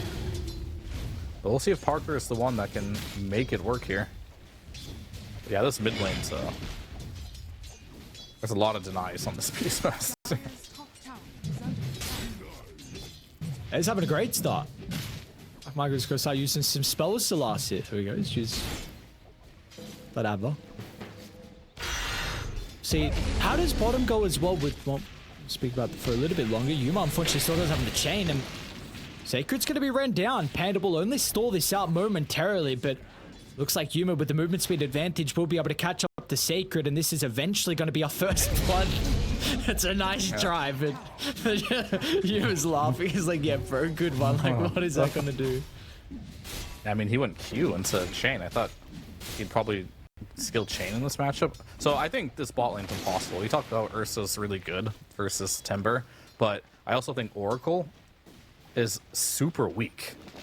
I don't know why Oracle's in that lane. Just to dispel Shadow Word, and I don't know. I feel like if Weaver's here, he does a lot of work. But I think their vision is dispel Fatal Bonds, dispel, but it's just not working, and I don't think it will work. So free lane for Ursa, in my opinion, but we'll see. Previously with the Ursa Timber lane, I thought I saw like a couple games where the Timber played off chain, and it was just, especially like level 1, and you just like outspam the Ursa, and there was like some stages. Maybe it really depended on supports to make it bearable, but I mean, I don't really know this how most... Okay, he's dead again, but I'm not sure what the Timber build is right now. The hero hasn't been popular for a while. So Yeah, I mean, you have to max your nukes, I think. I don't think you can go armor, but yet again, like, you're maxing your nukes, but you have an Oracle in your lane. Wouldn't you much rather have a Weaver who has, like, the bugs, Sakuchi, the Geminate attack to just, like, out-spam with you? Yeah, and they're gonna make a swap here. But, Snowball, I don't know if it's a save, but it might be. It would be actually. KJ's here. Is it a kill, in fact, with the snowball save? Shard sets up for the torrent. Parker's going to try and do his best. Yeah, he's dead. Fortunately, this is not enough. Genic won't even be able to threaten the life of Schofield. So we bring a couple of extra supports to top. Means bottom is completely alone. But Yuma, you should be very happy now. This Oracle is griefing this game. Like top was doing well, then Panda comes top and gets his carry killed. Bots completely lost. Oh man, I think this lane swap that they envisioned has backfired so badly.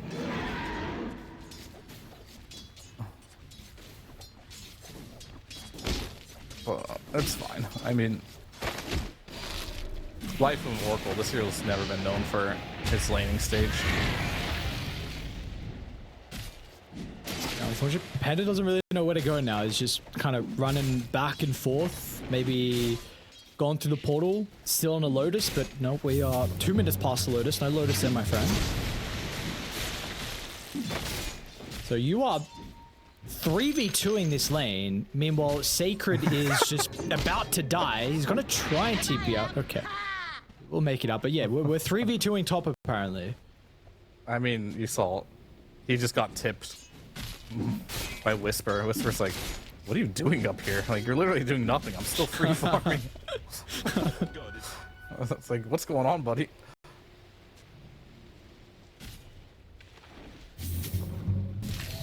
Alright. Now Schofield has... Panda's gonna make an appearance. Oh, nice snowball dodge. Dude, what's going on? Oh, this is the 3v2 lane, man. He's gonna heal a bit, but they'll get him. Get him. Good job. All right, round of applause. Panda, let's go. They got the position 4. They traded their position 4 to get the enemy position 4 with 3 heroes, but no, they got them. Mid lane, Dark Matter. There's gonna be a roar out. They're gonna have the damage output though. It doesn't look like it. So Analog, he's going to be chased down now. Bugs on top of him. Does get the rune at least beforehand. Can he get some ticks? Won't even go for the attempt. Dark Margot's going to be able to snipe him from the other side. Now Panda's here.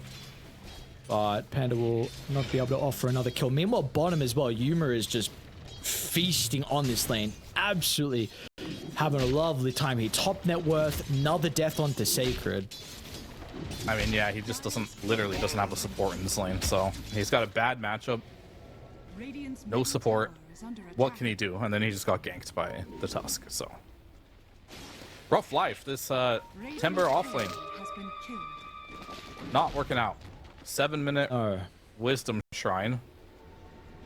Genic is going to try to fight this one, but I think they might try and bait him a little bit. And the X-Smart comes out. And you wasted your Sakuchi, so that will be your death. Really? You just Oh, Yuma saw the other one as well. Is he going to be able to get away, though, is the question. Not a bad shot. Enraged TP. He's fine. Yuma's going to make it. Schofield now will be run down, but Sacred doesn't really have the mana to be able to continue in that attempt. And meanwhile, Analog is just smashing onto the tower. Yeah, I mean, I really wanted to. It's the troll curse, man.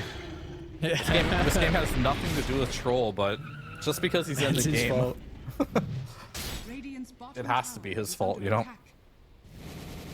You're losing both wisdom shrines. You don't have an off lane. Mid's losing. Radiant's middle tower is under attack. Sacred's about to almost be dead again. Okay, never mind. Yuma didn't want to go with him. So top lane, this move has to work. It's not an easy kill. Lotus Wand with the boat. He's going to run away from the tower. They'll need some TPs to make this work. They're only going to come through. They got the nuke. No? Oh, he's not dead. It's not even close. I mean, what he's is about that? to... You'll see. Watch both stacks of rum go off him now. He's going to lose a lot of health, but he does have Warlock healing him back to full, so... Yeah, the rum buff plus the other rum buff is innate. Makes him very tanky. So they baited these spells and they go for a second round. KJ is going to be in a pretty good position, or at least pop the gank and give Whisper an opportunity to be able to run away. So I mean, they won't get the realized conquer. 3 heroes wasn't enough for this top lane. They got to bring 4. Oh, yikes. They're losing mid tower for this move, though, just to kill a Warlock. So, was that worth it? No, not really. But I think they really wanted the Kunkka. Didn't work. They were there anyway. Might as well make something happen. Level 7 or so. Dire's bottom tower is under attack. The level 5 Sacred Timber Saw. Look at that Timber net worth, man. I mean, I feel bad for him. You know, I don't know what their vision was with this Oracle bottom, but it griefed him real hard. Did not work. See how, if he's going to be able to find a way back into this game. Schofield and Yuma. Ooh, shots off the mark from Schofield. A rare misstep from him, especially on a hero like this. Dark Margot. Raw Rock. Why not? Multiple ultimates. He's just going to try and run past them, but boy, we'll get the regen. So, okay, cool. You got the rune, but you're not making it out. Where's Yuma going? Huh. Tried to kill the Oracle, but Oracle's how it ran him, I guess. Taking bot. See Schofield on the way, but it's a hard kill. It's not easy. It's easy to make him not farm, but with the level 3 Timber Chain, it's hard to just catch him with the heroes that you have. You'd have to bring Kunkka or Beast with a Roar. Radiant's bottom tower is under attack. The Tusk is not quite enough. Okay, and just punches the Weaver in the face. Lots of damage. They are going to smoke behind the tower, so the Deep Absorb Ward from Radiant is not going to see Dark Margot along with Panda. Maybe they actually saw the Weaver disappear. I'm not sure. Speaking about the Conquer, X over to the right side. Yuma's not here for the damage because Yuma is currently going to toss back to the nuke from Panda. He's gone. So it does look like Sacred's going to go down as well. Parker tries to come through. It's a bit of a brawl down bottom. 9 heroes out of the 10. It looks like we got a 1-for-1, and in the end, that's going to favor Dire. That's a much needed kill. Yeah, you lose Sacred, but his game is already completely ruined. All right. Dire's top tower is under attack. Very good. Yeah, he wasted Enrage trying to kill Oracle in that mid engagement, so it had like a 5-8 second or something cooldown left. If he would have had Enrage up, he would have been fine, but it was good on them to like kind of know Enrage is on cooldown and just take down that Ursa. Much needed kill. And Parker is top of the net worth. Much needed. But really, it's just the Timber Saw that we're super worried about in this game. Timber's not a hero that really enjoys playing from behind. Yeah. I mean, he can, but this is a hero you picked when you saw 3 strength heroes. And you put him in the one lane that had no strength heroes. Dire's bottom tower is I was under attack. wondering as well what the item build is going to be for Sacred for him with playing with the deficit. It's going to be the Kai Scepter for him. So they'll put him in the safe lane. Let him take a lot more of the defensive farm. Do you agree with this setup? Yeah, I think it's fine. I think Parker wants to get a bit more active, not just sit top. I think they need to make something happen in this game, because if they would have kept the game static, it would have continued to be as bad. But Dark Mago's moving around on the map. Parker's moving too. They realize there's a lot of problems here, and just gonna annoy him a little bit. But you do have to keep in mind, Dark Mago, because he's making all these moves, look at the disparity between him and Beastmaster in the net worth. Yeah. Beast is just farming. Dark Mago is trying to make things happen, so yeah, he's being annoying. But the net worth is going to continue to grow. As this Axe is almost online now.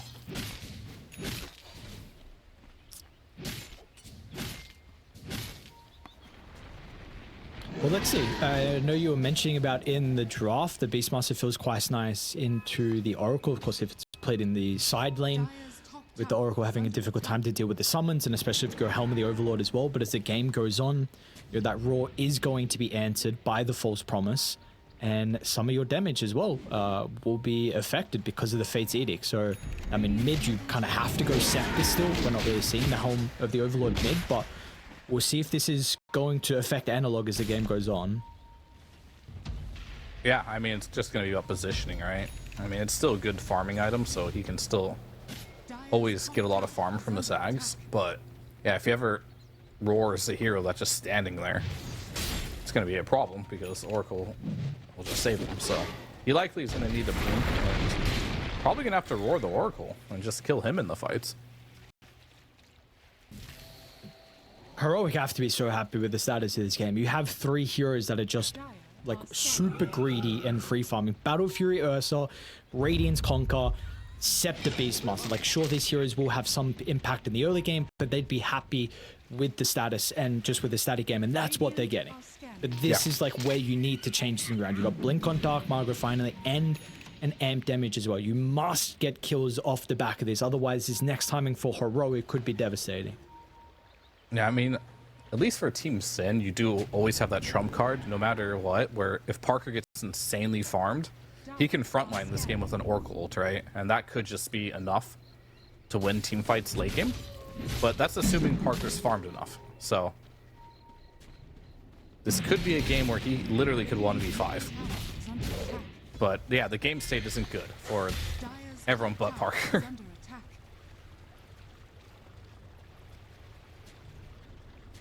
But can he do it? You know, this is why you picked the Troll. You wanted him to have a 1v5 hero. You gave it to him. You got Troll, Oracle. This is an incredibly strong combination. This spot? They're trying to TP out in a pretty good timing of that TP. Margot and Panda, I believe they saw him with the high ground ward around the triangle. So they've done a really good job to avoid the Tiny. They're going to see him now TP in bottom, and instantly Schofield, he's going to think twice about invasion into the triangle. Dark Margot still will be able to get the blink, however.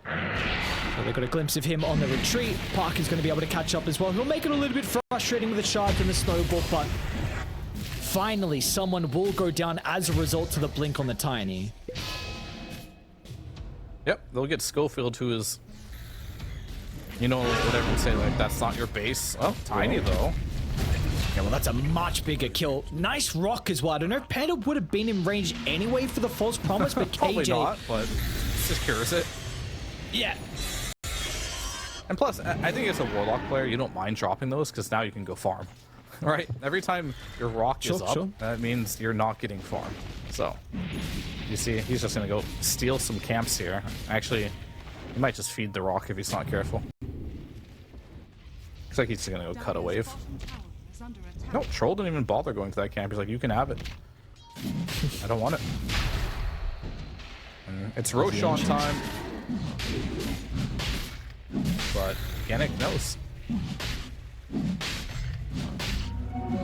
So yeah, I don't think you can do this if it's not just like uncontested. So they're kind of just like making sure Team Sin is paying attention.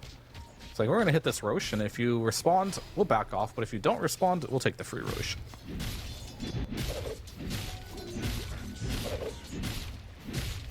But it's gonna take quite a few items until Parker is gonna be at that state where he can win this game. But as you mentioned, all the farming items, Agnums, and the Radiance online for Conka and Beast respectively, the Battle Fury for Ursa, they all have farming items, right? They can clear camps insanely fast. That's why that net worth lead keeps growing. Wow, they're trying to force Roche, okay. Whisper's gonna run on forward with the Torrent combination. There's that Fate's Edict to at least protect Parker's health pool. Now that's a combo wasted and a roar as well. Now you can buy back and time-lapse back in if you want, or you can just TP. And this is a bit of an opportunity now. Heroic use a lot just for the kill onto the Weaver. You're gonna get it. Alright. Ursa did not want to come to that fight, and with Rourke being down, I think you can't defend that Roche anymore. So, I mean, they wasted boat too, right? They just threw boat in there. Little strength, but He's they're gonna find the beast too? No way. Boss back. All right, this sequence All right. of events working very much for the boys on Team Sin. I mean, this is how you can slow this game down. First Roche, not the one where you can go high ground, but it is one where you could have taken a lot of the map. You know, T2 towers, get some deep vision, make it very difficult and very uncomfortable for Dire to play, but some good moves from them and heads up play the fact that they could contest Roche with the ultimates on cooldown and they get another kill after that. Yeah, I mean, all it's really going to take is a couple pickoffs or one team fight win, and this game will actually start feeling impossible for them to play on Heroic. Because this troll with an Aegis and an Oracle behind him, it's not easy, right? Like, what are you going to do? If you want to commit Boat on him, you just press W. If you want to commit Roar on him, you press R on Oracle. He has an answer for both of these heroes. So feeding, lane griefing, it doesn't really matter at all if the lane it goes late enough. So you have to find this Oracle and kill him, because this Oracle is countering two of your initiators. Is under attack. Maybe a Tusk Ags or something could be on the menu where you kick the troll into the team, and then when Oracle walks up, you can rock him again like last time, or force him out, smoke him out. Radiant's bottom tower And I is think under attack. the Oracle will probably just buy whatever items he can to try and just keep the distance or close the distance. Glimmer Caves, Blink Daggers, Aether Lens. So let's get that blink currently queued up. Parker. We'll have the false promise. Radiant's Are they just They're going to be testing able to him get the or objective. what? Whisper. Can Confused. they? They will be able to hold them here. So the Tormentor was claimed on the other side, but no one's starting to TP back. Dark Margot. What the hell is happening? What's going on? Whisper. They're going to be able to get lucky. KJ. Rock used defensively. Parker. He's running into the Fortunately, is in a bit of a situation without the false promise. He's still got ages across Dark Margot, Arcane Rune. This Tiny's going to be a bit of an issue now inside the team fight if it continues to drag on. The spells will fly on out multiple times, but the fight will break there. They'll deal with the Ages. T2 gone some really weird back and forth and posturing from both sides here. There's no way you're happy with that. Like, use Rock, use your BKB, use Boat, use Roar for an Aegis that had 2 minutes left on it. I don't know what's going on with Heroic, but like, they seem like they have no idea what they want to do in these fights. And they're just kind of throwing spells out and Panic like, Roar, okay, I'll press R. You want to throw a Boat? Okay, I'll press W. All right, we're good. And then Parker, he didn't have to die there. He pressed R, right? And he was hoping to get... That's what happens. Sorry, dude. You press R, you die a lot of times. That's just a classic troll. This is what this hero is. But Just he was R and hoping... run in.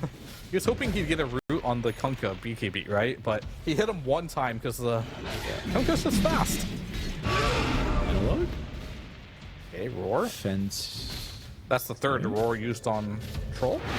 That has done nothing.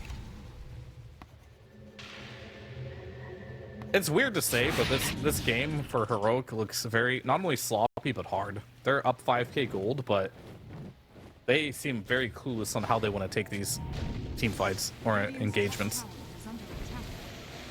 And the more farm that goes on this Troll, and if you can't fight this next Roche, or if you can't fight the third Roche, there will come a stage in this game where Parker will get to a point where he will just walk on your high ground, Radiant's top tower and you'll be scratching your head on how do we defend. It has to be like some smoke wraparound play, right? You got to kill this Oracle. Yeah. This guy's got to die. I mean, we're starting to see a little bit why this Oracle is banned so much. Like, your lane doesn't matter, apparently. You just sit behind a hero and you make everyone unkillable. Yeah. I think, been impressed with Dark Margot's performance this game as well. I really like the itemization we're going to see out of him. I know we do get this a little bit more frequently now with the mid laners, but he's going to go for a pretty, like a more utility-based mid-tiny build. And I think really important, you know, his net worth isn't the greatest, but they've been giving him the active rooms. It very much helps with the Oracle and the fact you have map control now, but we've seen what he's been able to do with that past fight with Arcane Rune. He has that and damage as well. Now he has an Invis, so not the best for him, but that's another thing we need to kind of keep our eye out for. We mentioned like Dark Margaret, are you going to let him get the tiny? And they gave it to him, and he's been doing pretty good so far this game. Yeah, I mean, he's not like crushing your game like last game, but he's also had to make a lot of moves this game too, right? Because the side lanes didn't go very well. So he's playing a very sacrificial role this game.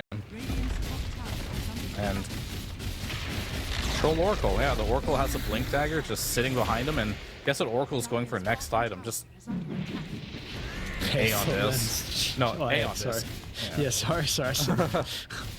Aetherlands will probably be after that though. Probably, yes, but no, Aeon is already. Do you agree with the call that they are literally just sacking every tower? They're not at all in a position to take these fights? I guess you're super close to 2 BKBs, okay. Yeah, I mean, they're close to items, and they don't know how to fight this troll with Oracle right now. So, until you at least have BKBs, you can't really do it. I mean, you're gonna have to kite these fights out somehow. I really wouldn't mind seeing a pretty early gem pick up on die. I don't think Panda's gonna go. Well, maybe he can. Maybe he wants to Aeon Disc, but the fact that we're mentioning a lot about like really feels like heroic. The play for them is only to wrap around and kill the Oracle. And they're gonna try BKBs online, triple BKB. Oh, they have a nullifier too. Jump the roll, but Panda's there. So they'll drop the false promise for him instead, and they will kill Panda. Not a bad start to the fight. Let's see how Parker's gonna be able to take it now without the protection of the false promise. And of course, they will still able to lose Sacred as well without the heal. Parker, he's still feeling strong. Dark Margot. Actually, another jump over the top of the numbers disadvantage. So they really want to take the team fight.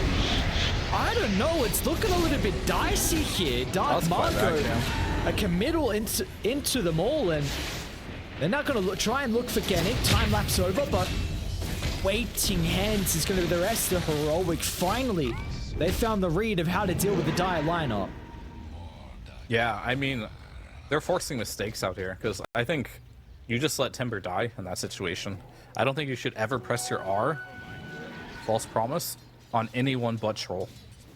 Like, if they smoke there with their triple BKB, right, and all they get is a Timber, you don't feel bad about that. You don't really care that much. But if you try and take a fight, you die on the Oracle, right, trying to save the Timber, and now Troll can't go in because he has no false promise. This isn't a game where Timber gets ulted by Oracle and he's gonna live, you know? It's just not gonna happen. And especially because there's a nullifier as well on Kunkka, which means the Fate's Edict is getting purged, and so is the Purifying Flames. So the only one that can take advantage of the lifesteal amplification is gonna be the Troll ulti. Nullifier won't work on that, so I truly think you cannot use your Oracle ulti on anybody this game except for Troll if you want to win. Importantly, the Scepter Troll, speaking of the Oracle. They found him. But can he get out? I don't think that's gonna work. Unfortunately, Mark is there. I want to go back to the Nullifier. Very cool from Whisper, because also the Scepter, right, on the Timber. Oh yeah, I mean, it's good versus Scepter on Timber. It's good versus Yules on Tiny. It's good versus Yules on Weaver. I mean, they just needed one. Basher Abyssal. That's this is just for the troll. I mean, this is such an interesting build. You don't really disassemble the Radiant Seer. So Leon had to do it for this game, and now he's gonna go Abyssal next item. Okay. I thought you were talking about Troll. It's like, that's pretty normal. But no, this Kunkka. Abyssal Blade Kunkka. I mean, I guess that's something that can help kite the Troll. That's all they're really worried about. Is it the best choice? Uncertain. I feel like Yules could be really good. Maybe not on the... Maybe the supports need to buy Yules. But I think that is the name of the game, right? You want to make it so Troll, the moment he presses BKB, that's his timer to hit heroes. So if you just Yules him after that, Halberd him, I mean, I guess Abyssal him. Guess that works too. Anything that just stops this Troll. This is a little bit scary though with second Roche going over for free, and we saw what was able to happen previously even without the ages on Dire. So yes, there is a 7,000 deficit, but do we feel like this second Roche opens up the opportunity for them to walk high ground? This deficit, like, doesn't matter this game. That's the funny part. The only thing that matters is Troll's network and Oracle's positioning. Like, everything else, like, just does not matter. Like, it's fine. But it's just that good of a Troll game where, with this Oracle Troll game, not just Troll itself, that his net worth and just everyone else just needs a blink dagger essentially just to stun so Troll can hit heroes. That's it. Are scanning. Radiant are scanning. It's an interesting position of this game to be in then, with the characteristics. Just if we're looking at Troll, we're looking at Oracle, and if that's not it, then your name doesn't matter. Pretty much. I mean, it's a little more complicated than that, but like that's like the watered down version. And you can see Heroic too, they don't really want to take these fights. No. There's nothing you can really do because like this Oracle is just walking around the gym now. It's like as long as they don't see me, I'm good. Okay, they did jump. Cool. Yep. Blink gem. Eventually we'll get to that Aeon disc, but Beastmaster's going for Manta. Yeah, I was just gonna ask, what's the Manta call? Like, is this what is actually the Manta call? Because what are you stalling for? Is what I see with the Manta at least, but I don't know. I mean, it's to disengage from Troll. Like, if he roots you, you can just Manta and run away, so you don't get chain rooted. We found the Baron Yuma. Abyss it up as soon as the enrage is out. He's going to be controlled, and he would be brought down. 70 seconds, no Ursa. And the high ground you would have to imagine soon to be under siege once we're able to get the creeps in a position to go. That's the Ursa Troll matchup, right? He presses enrage, tries to get out, but he's just perma-rooted. Can't use BKB. And he finds analog. Gonna be able to BKB TP by the looks of it. Yeah. Maybe Ginnick needs an Abyssal Blade too. Alright, calm down. He's thinking of the Lincolns for the Troll. So at least he's thinking, you know, for Parker. Probably for him, honestly. Oh, no. This is all for Parker. I mean, yes, but Oracle ult is enough. No, it's never enough, dude. Everything for Parker. That might be true, actually. Nice, my Whisper went Abyssal Blade. we actually did it. It's an interesting build. Like, it's so much net worth, but it's just like so little, I feel. Yeah. And they're just gonna go high ground. This is the thing we're worried about, right? I mean, Oracle, he should smoke himself now. I don't know, buddy. There you go. Alright, he smokes. There's a Yules on the Troll.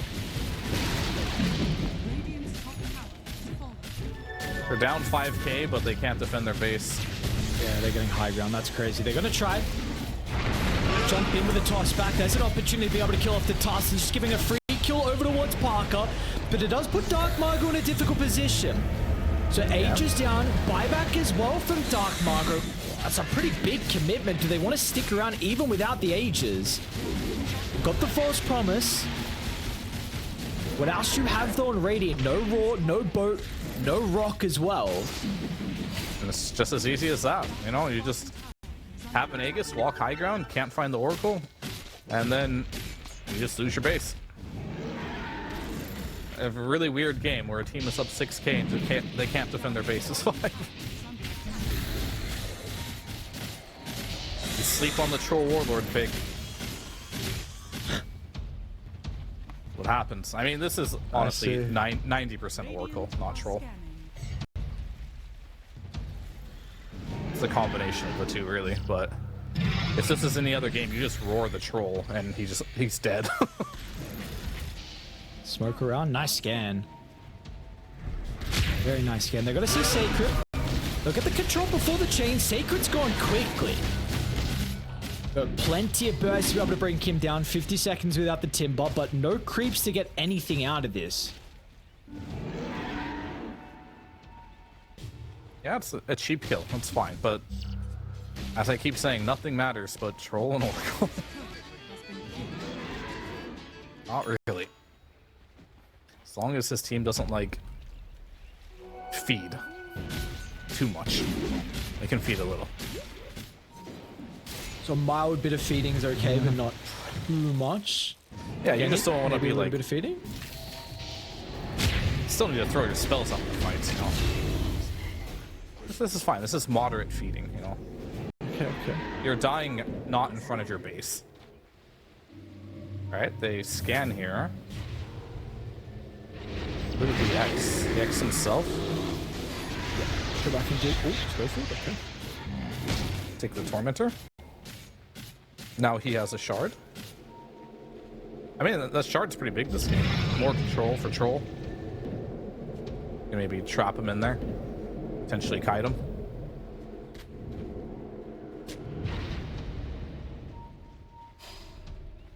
The other players are going to go up. They're still holding together both sides.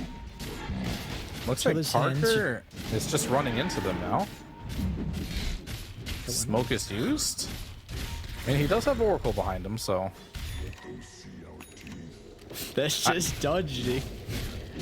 They can't do anything. Like, if they go on this Troll, they lose. This game's so weird. What am I watching?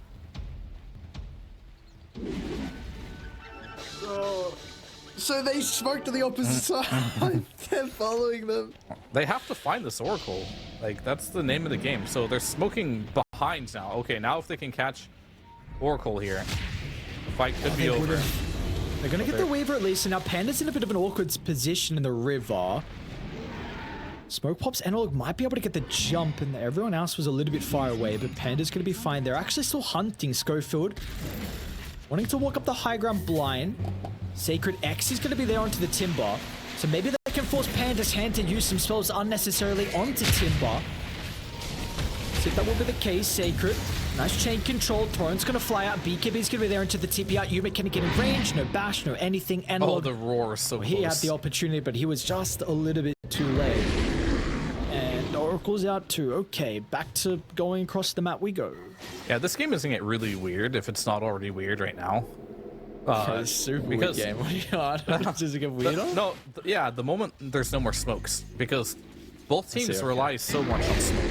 The Oracle needs it to hide his positioning, and on top of that, they need to use the smoke to find the Oracle. So like these smokes, I'm surprised that they had so many already, and they still have one more. But the next couple smokes will be their last. And that's when the game gets really weird. Alright, there's another smoke. Where are all these smokes coming from? I don't know. I feel like they've been smoked up for the past 10 minutes. I'm really waiting to see. We're hyping up these trolls so much. This 12,000 net worth lead on Heroic. If Troll dies, I'm really worried what Dai's heroes are going to be able to do without him. Nothing. Absolutely nothing. So it's all Troll. It's Troll and Oracle. Troll and Oracle. That's it. That's. If you kill the Oracle, you win. So what do you do now? You need a refresher on Oracle to deal with the double roar that they have? Like, they're just out farming them. What do you actually do versus double roar?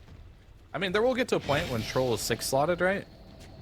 And you have enough tools to double roar. For example, you're gonna have multiple Yules to kite.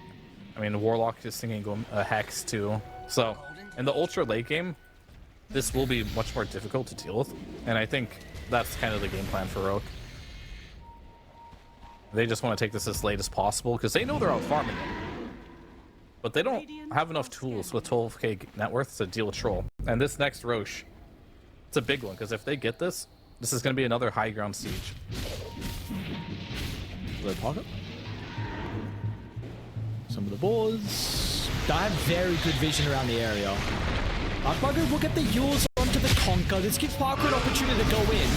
Analog's gonna find the roar as well to the other side. Force on the street defensively onto Darkmarker. Then Analog as well just quickly kills the Oracle. Now Parker, what can you do without the defensive tools? And he's in danger. Guided, controlled. Yes, he's got the BKB. They're gonna be able to toss another member. Battle trance as well to secure the kill. But after this, is there anything left? And then do they even want to take the fight? Yuma says yes. Into the tiny he goes. Now eyeing up Sacred as well, but the chain away. He's going to be able to get some separation. Now, Roshan is not free because you don't have Oracle, you used your BKB and your Battle Trance. So, nice little exchange there for Heroic. They did lose their Kunkka, but they got, I believe, 3 kills. Did Weaver die there or no? Maybe just 2 for 1. Radiant's top barracks are under attack. Still, nothing about this Roche really matters, and I think they decided with no Kunkka, we're not gonna def. But you have to realize there's no ults on Parker right now. I mean, it's up in 10. Parker's actually looking to go before the ultimate's online. Ghost Scepter. It's out of the last second for the task.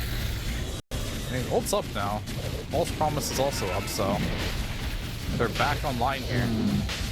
Are we gonna get a little bit of Aegis steal here? On Yuma? He's looking for the Aegis steal. They need him out though.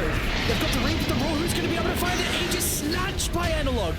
Second life now given over towards the Beastmaster. Refresher onto Yuma as well. Can he pop it in the inventory? Yuma's going to be able to do so. So he has another round of the Enrage and the BKB. And where is Parker? Parker's back on the high ground. This is not a fight they want to continue to take. Or is it? These are Fortune's End. Parker's not going to go though. So everything, I think, stolen by Heroic. What is this game, dude? What is going on?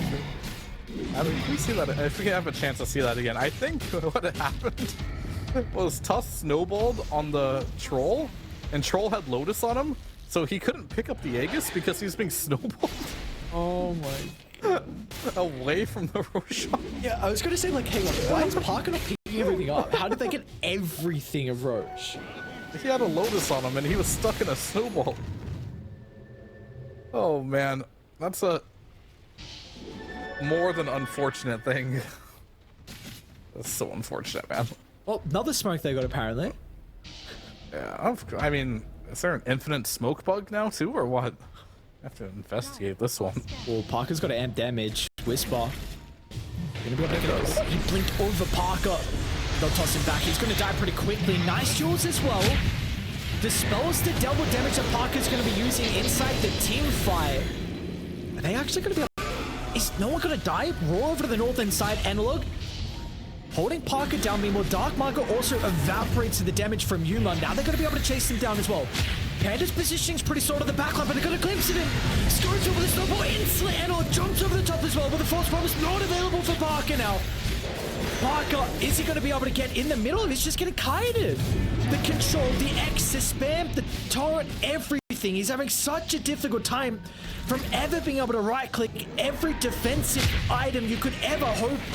They've also itemized for it. Parker, it's just not a free game. Analog dive back onto the Oracle. He's done his job. He knew it, and he's done it perfectly. Oracle has had such a difficult game to be able to sky, and Parker's just not even able to do anything. What a frustrating BKB battle trance. This feels like all your troll pub games. Abyssal out from Whisper as well. You will not right-click a single time. We were worried about you for the last 30 minutes, but our concerns, they are not justified anymore. Tips are so deserved for Schofield and Heroic. Yeah. What a perfect flippy battle trance. This feels like all your troll pub games. Abyssal out from Whisper as well. You will not right-click a single time. We were worried about you for the last 30 minutes, but our concerns, they are not justified anymore. Tips are so deserved for Schofield and Heroic. Yeah. What a perfect fight from them. I mean, Schofield carried that fight so incredibly hard. He single-handedly kited the Troll that entire fight. Shards, punches, mules, Ghost Scepter, snowballs. Used it all. Then they all came back on cooldown yet again. Like, look at Schofield here, just being a complete, absolute menace in this fight. This itemization, really showcasing some of these items like Ghost Scepter and mules and how strong they are. There's nothing you can do, but the real reason why they're winning this fight so handedly is it's the Oracle. You died in the fight. If you kill the Oracle, you can kite the Troll. If you don't kill the Oracle, it gets much harder to kite the troll, and they're starting to get to the point where, you know, the net worth advantage is starting to matter. You're starting to get these kiting items on your supports. Glimmer Cape, Force Staff on the Warlock. You have the Blink, Yules, Ghost Scepter on the Tusk. Double Roar is available too, right? And of course, like the refresher for the double Missile Blade potentially for Whisper, but more than that, just having 2 ghost ships as well. Quite free here, so. The game has flipped now. Like, they've done a good job just dodging Parker for 42 minutes of this game. Oh, man. And this is why a lot of people don't like playing Troll. Like, you must be so frustrated if you are Parker right now. It's like, I'm so strong. I want to actually hit a hero, but nobody wants to fight me. You're just getting kited 24/7. So, and this is why people don't like playing Troll in pubs either, because if you're this Troll, you're getting flamed. You're so useless. Why can't you hit a single hero? why doesn't this happen in every single carry game? Why, like, okay, this is also like a silly question. I'm also kind of joking, but you're in your pubs where you have no stuns. Why don't we just draft a bunch of stuns and look how difficult it is? Glimmer, Yules, Kite, it doesn't matter what carry is, they need to right click. Every single carry needs to right click. I understand, yes, you know, the cores is super low net worth, but why don't we take this mentality into every single game? Well, because the heroes that are popular like TA, you can't really walk up to them and kite them, right? But this is what everyone does in pubs. Like, I play a lot of carry, and people do this to me all the time. No matter what hero I'm playing, they're finding ways to build so I can't right-click. It's Ethereal Blades, it's Yules, you know, it's Halberds. This is just how Dota is. But unfortunately for heroes like Troll, they get punished more than most heroes by these items, right? And this is why Troll isn't picked very much. There are just so many. You can't itemize your way out of the problem, right? There's no item Troll can buy. I mean, the best thing he could do is buy the Blink Dagger, right? But other than that, like, when you are playing these heroes that have like battle trance that not only kites yourself and other people are kiting you on top of it, Schofield you're off. looks for the initiation. Trying to do his best to be able to disrupt me. Well, Parker as well, wanting to deal with the Tusk, which is a lot of their control inside the middle of the team fight. Hasn't been able to secure the kill just yet, and now he will be able to do so. Panda's also put himself defensively up on the high ground, so Panda's okay momentarily, but as soon as they see him, they're going to try and jump over to the right side. Analog rolled up to the timber. Sacred is gone. Parker has locked onto Whisper, and finally this battle trance is going to be successful. It will reward him a kill, and it looks like the rest of Dire as well will reap the rewards in a successful team fight. Yeah, Parker had enough of this Ghost Scepter on the Tusk, right? He just finished a Nullifier. And being able to kill that Tusk was absolutely massive. And they didn't find the Oracle yet again. So if you can't find the Oracle, the fights are hard. I was actually able to keep the Timbersaw alive long enough just so Parker could kill the Tusk and then eventually kill the Kunkka too. Are we high grounded? I mean, there's no buyback on Tusk. They know that. So, is Tusk really that important? He might be, to be honest with you. They're gonna wait a bare minimum of 15 seconds here. Kind of gearing up to jump as soon as he runs up to the base. Maybe Oracle's gonna be a little bit too far away. Dark Margot, he'll make sure that maybe slight step at Panda not being in a position is not going to be costly there. Nice defensive toss. I mean, it's only 20-second roll cooldown though. He does have the level 25 talent. So, it'll be up soon. But yeah, I mean, I guess you have the save and the toss too. Kind of keep you alive here.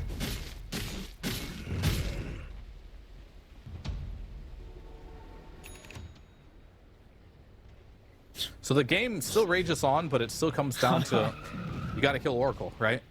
If you don't kill this Oracle, it can be tough to play. What is he going for next? What do you do? Is the Aeon Disc, like you mentioned earlier? Do you go some crazy Shadow Blade build on Panda? So you... Honestly, it doesn't sound that bad. Yeah. I mean, I've thought about it when you brought up the smokes before. It's like, we're just waiting for the smokes to expire. So your Panda's positioning's in danger. Well, all right, go Shadow Blade. Unfortunately, he's not really finding a whole lot of farm is Mr. Panda. I mean, he queued up a smoke, like, please.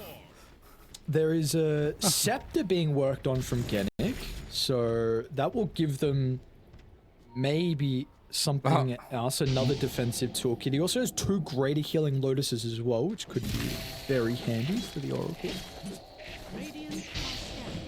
Please carry us, Parker build. Doesn't even bother trying to make his hero stronger. It's all for Parker. I mean, it's interesting too. He could also potentially save Oracle with this, right? Or maybe with that ability, they won't have to use False Promise to save people from Roar anymore. You can just use Time Lapse. Sure. I think it adds a layer of complexity that you have to deal with when it's already complex enough. Honestly, it's a really big item. So unfortunately, it's still one component away, and fight might break out before he gets there. Radiant to invade into Dire's jungle. No one is currently home. They might run into Genic, or if they continue through the mid lane, you're going to see a couple of heroes at the moment on Dire. And Troll, deep ward. he's had it for a while now, but between... Oh, one sec. Okay. Schofield is... They're going to know one of them. They'll jump on the wrong target, unfortunately. Now everyone else needs to beeline towards Parker's location. Get in formation to be able to at least take a team fight if it does break out. But the shards, it'll kind of block them away. They see Dark Mark on the high ground. The ward will now expire. It's going to be up to Schofield to give them the vision, and he will not go. They're going to respect that, look to back away. We got Roche up shortly, so both sides must stick around inside the river. Why did Schofield go A on this? That's such a weird choice. Thought he would just finish up an Ags. KJ? Well, nice blink away. Oh, so sneaky, KJ. Schofield's going to be controlling Parker. Used up on the Lotus as well. Parker continuing to be kited. Snowball wasting so much time. Oh, this must be such a frustrating game. He has the BKB, but that's not the BKB that you want to be using. Parker's control is now wasted. Oracle's gone, and Parker, what do? He's inside the pit. He doesn't know what to do. He's now finally going to jump out. Battle transfuse, but there's the rock. The boat's going to fly out. Controlled it without your BKB. Every single stun will be dropped on your head. Panda will try and get back in range, but he's too far away. Oh, no, and now they got a glimpse of him. As soon as they see him enter the real, it is a beacon dropped on his head. He won't be able to get the blink away with a defensive false promise. But this is an all or nothing fight. So many buybacks have been committed. Parker's still going to be able to make it work though. With Huma going down, now we'll be able to lock onto Whisper as well. With the BKB getting some separation. A defensive tidal wave as well. They should be able to catch up to Whisper in the end. They had to use so much for it though on Dire. Multiple buybacks. But Roshan should be theirs in a potential high ground siege as well. It was expensive, but they did do it. Are they going to try and go for this? All right. They want to win the game here, but there's both a buyback in both Ursa and the Conka here. This is risky business here, but they have to wait for the Tusk to respawn first, so this actually might be a guaranteed barracks here. But what do you do after that? Try to end the game? Are you going to all in it? I mean, they could win the game here, or just lose it. It's an all or nothing play. One roll gone, and he doesn't have Refresher. So potentially no roads at the team fight. Also maybe no Dark Margo as well. He's gone. Oh, no buyback. 2 minutes without him, and you went for the all or nothing play instead of going for the safe Roshan. That could have given a second life over to Parker. He's got a DD. This is the thought. Do you go back in or do you disengage? It's a difficult call, and unfortunately with him going away, it means you will lose another. I mean, it's a tough call right now. Do you just try and end the game, or do you do Roche? Looks like they're gonna do Roche. I mean, I don't think you got time for both, so you're gonna do Roche. And you definitely push, right? There's no way you don't push. You have 70 seconds with a 3 versus 5. So you can see the Weaver desperately trying to get the wave out. All right. He's pinging for the... I don't know if that was a throne ping or just go for the barracks. And low. Oh, Parker, a little bit too slow. I mean, he does have buyback, though. On the Beast. Beast, Warlock, and Tusk are the only heroes with buybacks in the game right now.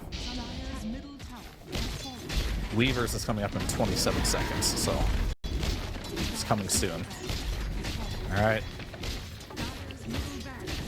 This is where the choice to potentially Roshan might bite him in the ass as far as like trying to throne. But maybe not. Maybe it is enough time. At least they have the combo that we've been mentioning the entire time. Oracle Troll. You got your 2 heroes. And Refresher now as well onto Parker. One last defense, one last fight. Can they kite him? Battle Trance BKB used early on, and he is getting not a single right click out. He'll refresh again, but the menace going to be something that will be an issue now. Panda, Oscar for the last second stun. Will at least be able to get the Battle Trance on Parker. Roar is there. Oh my god, how frustrating again. Parker can't move as well. He can't right click. He can't hit anyone. That is your double refresher use. Schofield is making so much space on the backline, but every member is back alive for Dire. They have bought enough time for a 5v5 defense. Schofield has done his job, but unfortunately it took him too long to escape as well. Respawn, how do they set themselves up? Humor? It hasn't. Doesn't want to go in, doesn't want to go out. Poking, prodding. Seeing an opportunity with the buyback out as well. But a way to hold Parker. Drag back into the torrent. The right as well. Dark Margot in some danger. Panda's got the false promise, so it's going to be able to buy in some time. Assisting to keep the Tiny alive. Buildings are starting to fall as well. Schofield might be a dieback here for the Tusk, which is a pretty vital. Yeah. He's been so important to the team fight. It's a lot of the kiting onto Parker. Yuma's going to do his best to try and turn. Refresh the second round of the BKB enraged. They need somewhere to keep him alive. 3 seconds. Kennick doesn't have a time lapse as well. A couple of seconds to the Battle Trance and they'll get it off. Parker doing everything he can. One and Torrent Whisper onto 3. Kiting him. Tidal Wave to push away. Panda's still alive though, importantly. The constant sustain, the spam of spells will be enough to get Parker back to the fountain. He will live, and the base will stand as well. We are not done just yet. This game is crazy. I actually think this game would be over if they didn't Rosh and they just went and tried to end the game. Like, they just didn't have enough time to throne there. And yeah, the refresh were proving pretty critical there, but Schofield making the mistake of dying again. He has been the hero to look out for in this game. Imagine if he had an Ags in this game, how frustrating things would be, but doesn't have that resource, unfortunately, to play with. So I guess we're waiting on Roshans and buybacks. Rapier is queued up for Parker. He's getting, like, double roared. Like, he's only safe during the safety of pretty much his BKB. And that's why Beast is just throwing every roar at him. There's no false promises for any of these roars because just Schofield is just controlling the Oracle and the backlines. I think maybe the Timber needs to protect the Oracle or something and kill this Tusk because he's being way too disruptive.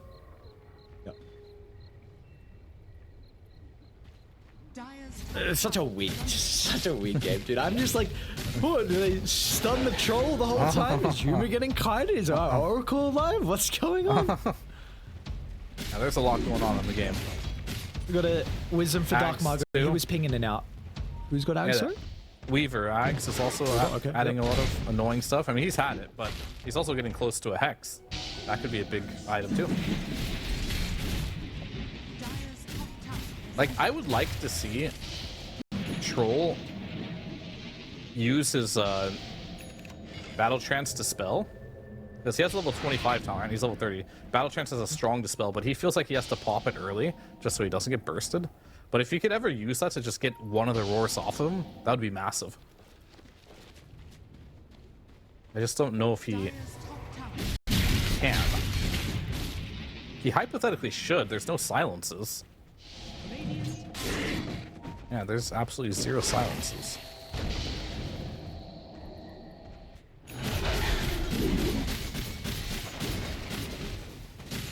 They importantly give the Wisdom as well to Dark Margot. So he just hit level 25. He actually went for the Avalanche cooldown. 6 seconds. Okay. That's an interesting choice. More avalanches. No, like, chain control in the toss. Most people prefer that, but he will be spamming avalanche. I think he just wants to keep his distance this game. Doesn't really want to get in there. how did Dyer get out of this situation of the buybacks? They're about to all be back up. Parker actually doesn't have the gold, which may be a problem, but... I mean, Heroic decided to Roshan set in the game knowing they had no buybacks. Like, they knew. So, they just weren't confident enough to end the game. Or they thought with the Aegis it'll be enough to fight them 5v5 on the respawns. But I think it was just a little bit of a miscalculation from Heroic, to be honest with you. I think they missed 3v5 100 seconds, you know, to go throne. This game should be over, but maybe it's going to go the other way. And if they end up losing this game, they'll be kicking themselves for that decision. Dire's bottom barracks are under attack. The team you're expecting, Heroic heading into the qualifiers, the one to be able to make the run through and be the only team representing South America at TI.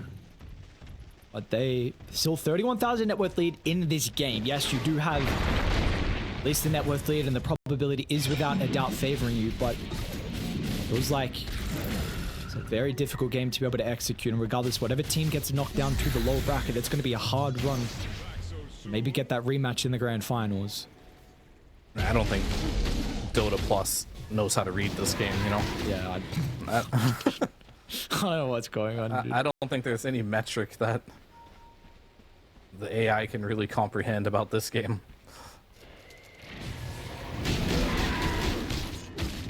Alright, so I guess we can speak about tier 5 neutral items. Like, we got some... Oh no, I have to We'll have read. time. Are there new ones? I think there are.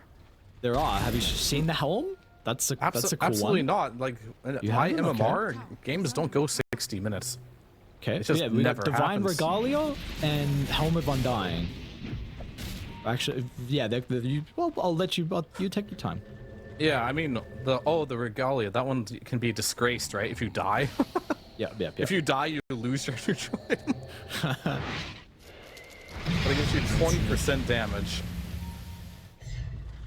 I mean, It's a cool honestly, concept. I really like it. It's like go end item. Yeah. Yeah. I mean, it could be really good this game for Troll, right? I think they need to buff that number, though. 20% doesn't sound enough. You do get like some disgrace regalia when you die, but I can't remember what happens when you get that. And then you can I don't like think it does recraft. anything, right? No, but I think you can like recraft it, and I don't know. You can do something where you like recraft it on the next round of neutral items, but I don't think it maybe gives as much. I'm not sure. I don't remember. Roche is going on though, and they have no idea on Radiant. Well, the Help of Undying, by the way, would be really big for Oracle if he could get that. And I think you get a Roche before they Divine get Regalia. here. Okay, Aegis, What's going on in this refresher? game? I don't know. I have no idea why they weren't there. Sacred? He's just jumping in. Sacred feels strong. He's going to push him the other side. Now, the issue is that Oracle cannot catch up, so he's actually going to have to try and TP towards the base over to the left. Dark Margot, kind of for the moment. Oh, it's looking a little bit awkward. Radiant wanting to try and retreat towards a triangle, but in fact, Tusk wants to TP out. The pistol's going to be able to prevent him. Have they got any save for the Tiny down to the south? They don't. Dark Margot's gone, but he's got a buyback. They're able to kill off the Oracle up on the high ground as well. Fight's looking decent at the moment for Heroic. They're going to be able to force a couple of these big buybacks. And now Yuma as well. He's away from the team. Actually wants to blink in aggressively. Yuma, oh, Sacred, instant buyback. It feels like we saw this Troll's getting previously. kited. He is. He's nowhere to be seen. Parker just by his lonesome self inside the lane. One stun after another. The team will finally be able to reconnect with him, but that feels super reminiscent of what we saw previously where, you know, they had a fight and had to buy back on almost every member and still weren't able to win it. Yeah, I mean, Troll has no boots, so Honka is just chain controlling him. X, Torrent, Abyssal Blade, Tidal Wave, right? He's just using every ability to make sure Troll just I mean, he didn't actually use the Abyssal Blade, but all the other abilities to keep his distance. Man, he might be looking at potentially... I don't know how much this Abyssal's doing, but maybe potentially getting some cooldown reduction might be better. Octarine On the Core? Troll? No, on Kunkka. Okay, I'm cool. And just continuously spam all these small cooldown abilities. Because, yeah, like the Tidal Wave and the Torrent. continuously spamming. It's a 6-second cooldown on Torrent, by the way, because he has the -4-second count on level 20. Yeah, all right, 60-minute items. Let's see what we're getting. Yeah, true. What do we get? Okay, Parker's We got some pretty good options. We got the Fine Regalia on Yuma. On who? Yuma's got it. Okay. All right, all right. Dire are scanning. 100 attack speed on top of it, and 80 magic Wait. attack damage. What would you go for Parker? He has Fallen Sky, Helm, and Divine Regalia. I'd get Divine Regalia. Damage. All day. And then on top of that, is anything cool he can get with that? I mean, you could just go for the damage one too. Magic attack damage, cooldown reduction. I mean, base attack time reduction is good too, actually. Oh, look at this smoke from Heroic. Hang on a second. Through the portal, and there was an observer. He won't help if I'm dying, actually. What's that gonna do? When you're 5 they're seconds pretty on split. They might see Parker. They're gonna see Sacred. Oh, okay. Sacred's gone, and Organic as well. Schofield's got the gem, so they're gonna be able to see another person. Time lapse back. What's that gonna be able to do? They are waiting and ready to go. How many Necro books?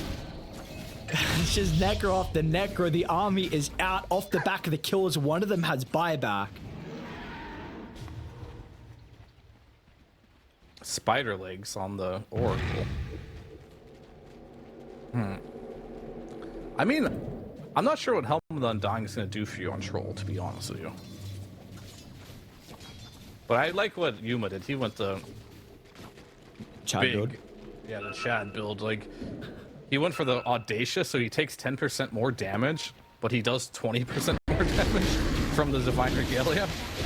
So not only is he dying faster, his damage output is crazy. This is a huge boost for the Ursa. That's why we saw Timber just explode. This Ursa's doing the deeps. What we saw previously die, we're able to withstand the siege long enough to have the full 5v5. We'll be able to buy back on Weaver to have at least 4 heroes alive. Is the buyback going to be able to come into play? Can they stop Parker from getting kited? Tidal waved out of the base, but he's got the Aegis for 30 more seconds. Oh, that's a good Trapped shard. inside the shards. Have they got the time lapse? They do. Genic, when does he want to use it? They'll start with the false promise. Yuma's going to be able to get the jump over the right side. The damage from Yuma. Dark Marco is just gone in a heartbeat. Once again, the shards from Schofield. This goddamn task. Dude, he can't do anything. The spells from Schofield. Yuma again will assassinate another member on the back line. What a frustrating game for Parker. And apparently it's just The throne's over. dead. Yeah. They'll send the Necro books to deal with the throne. A little bit of anticlimactic raid for us to end it.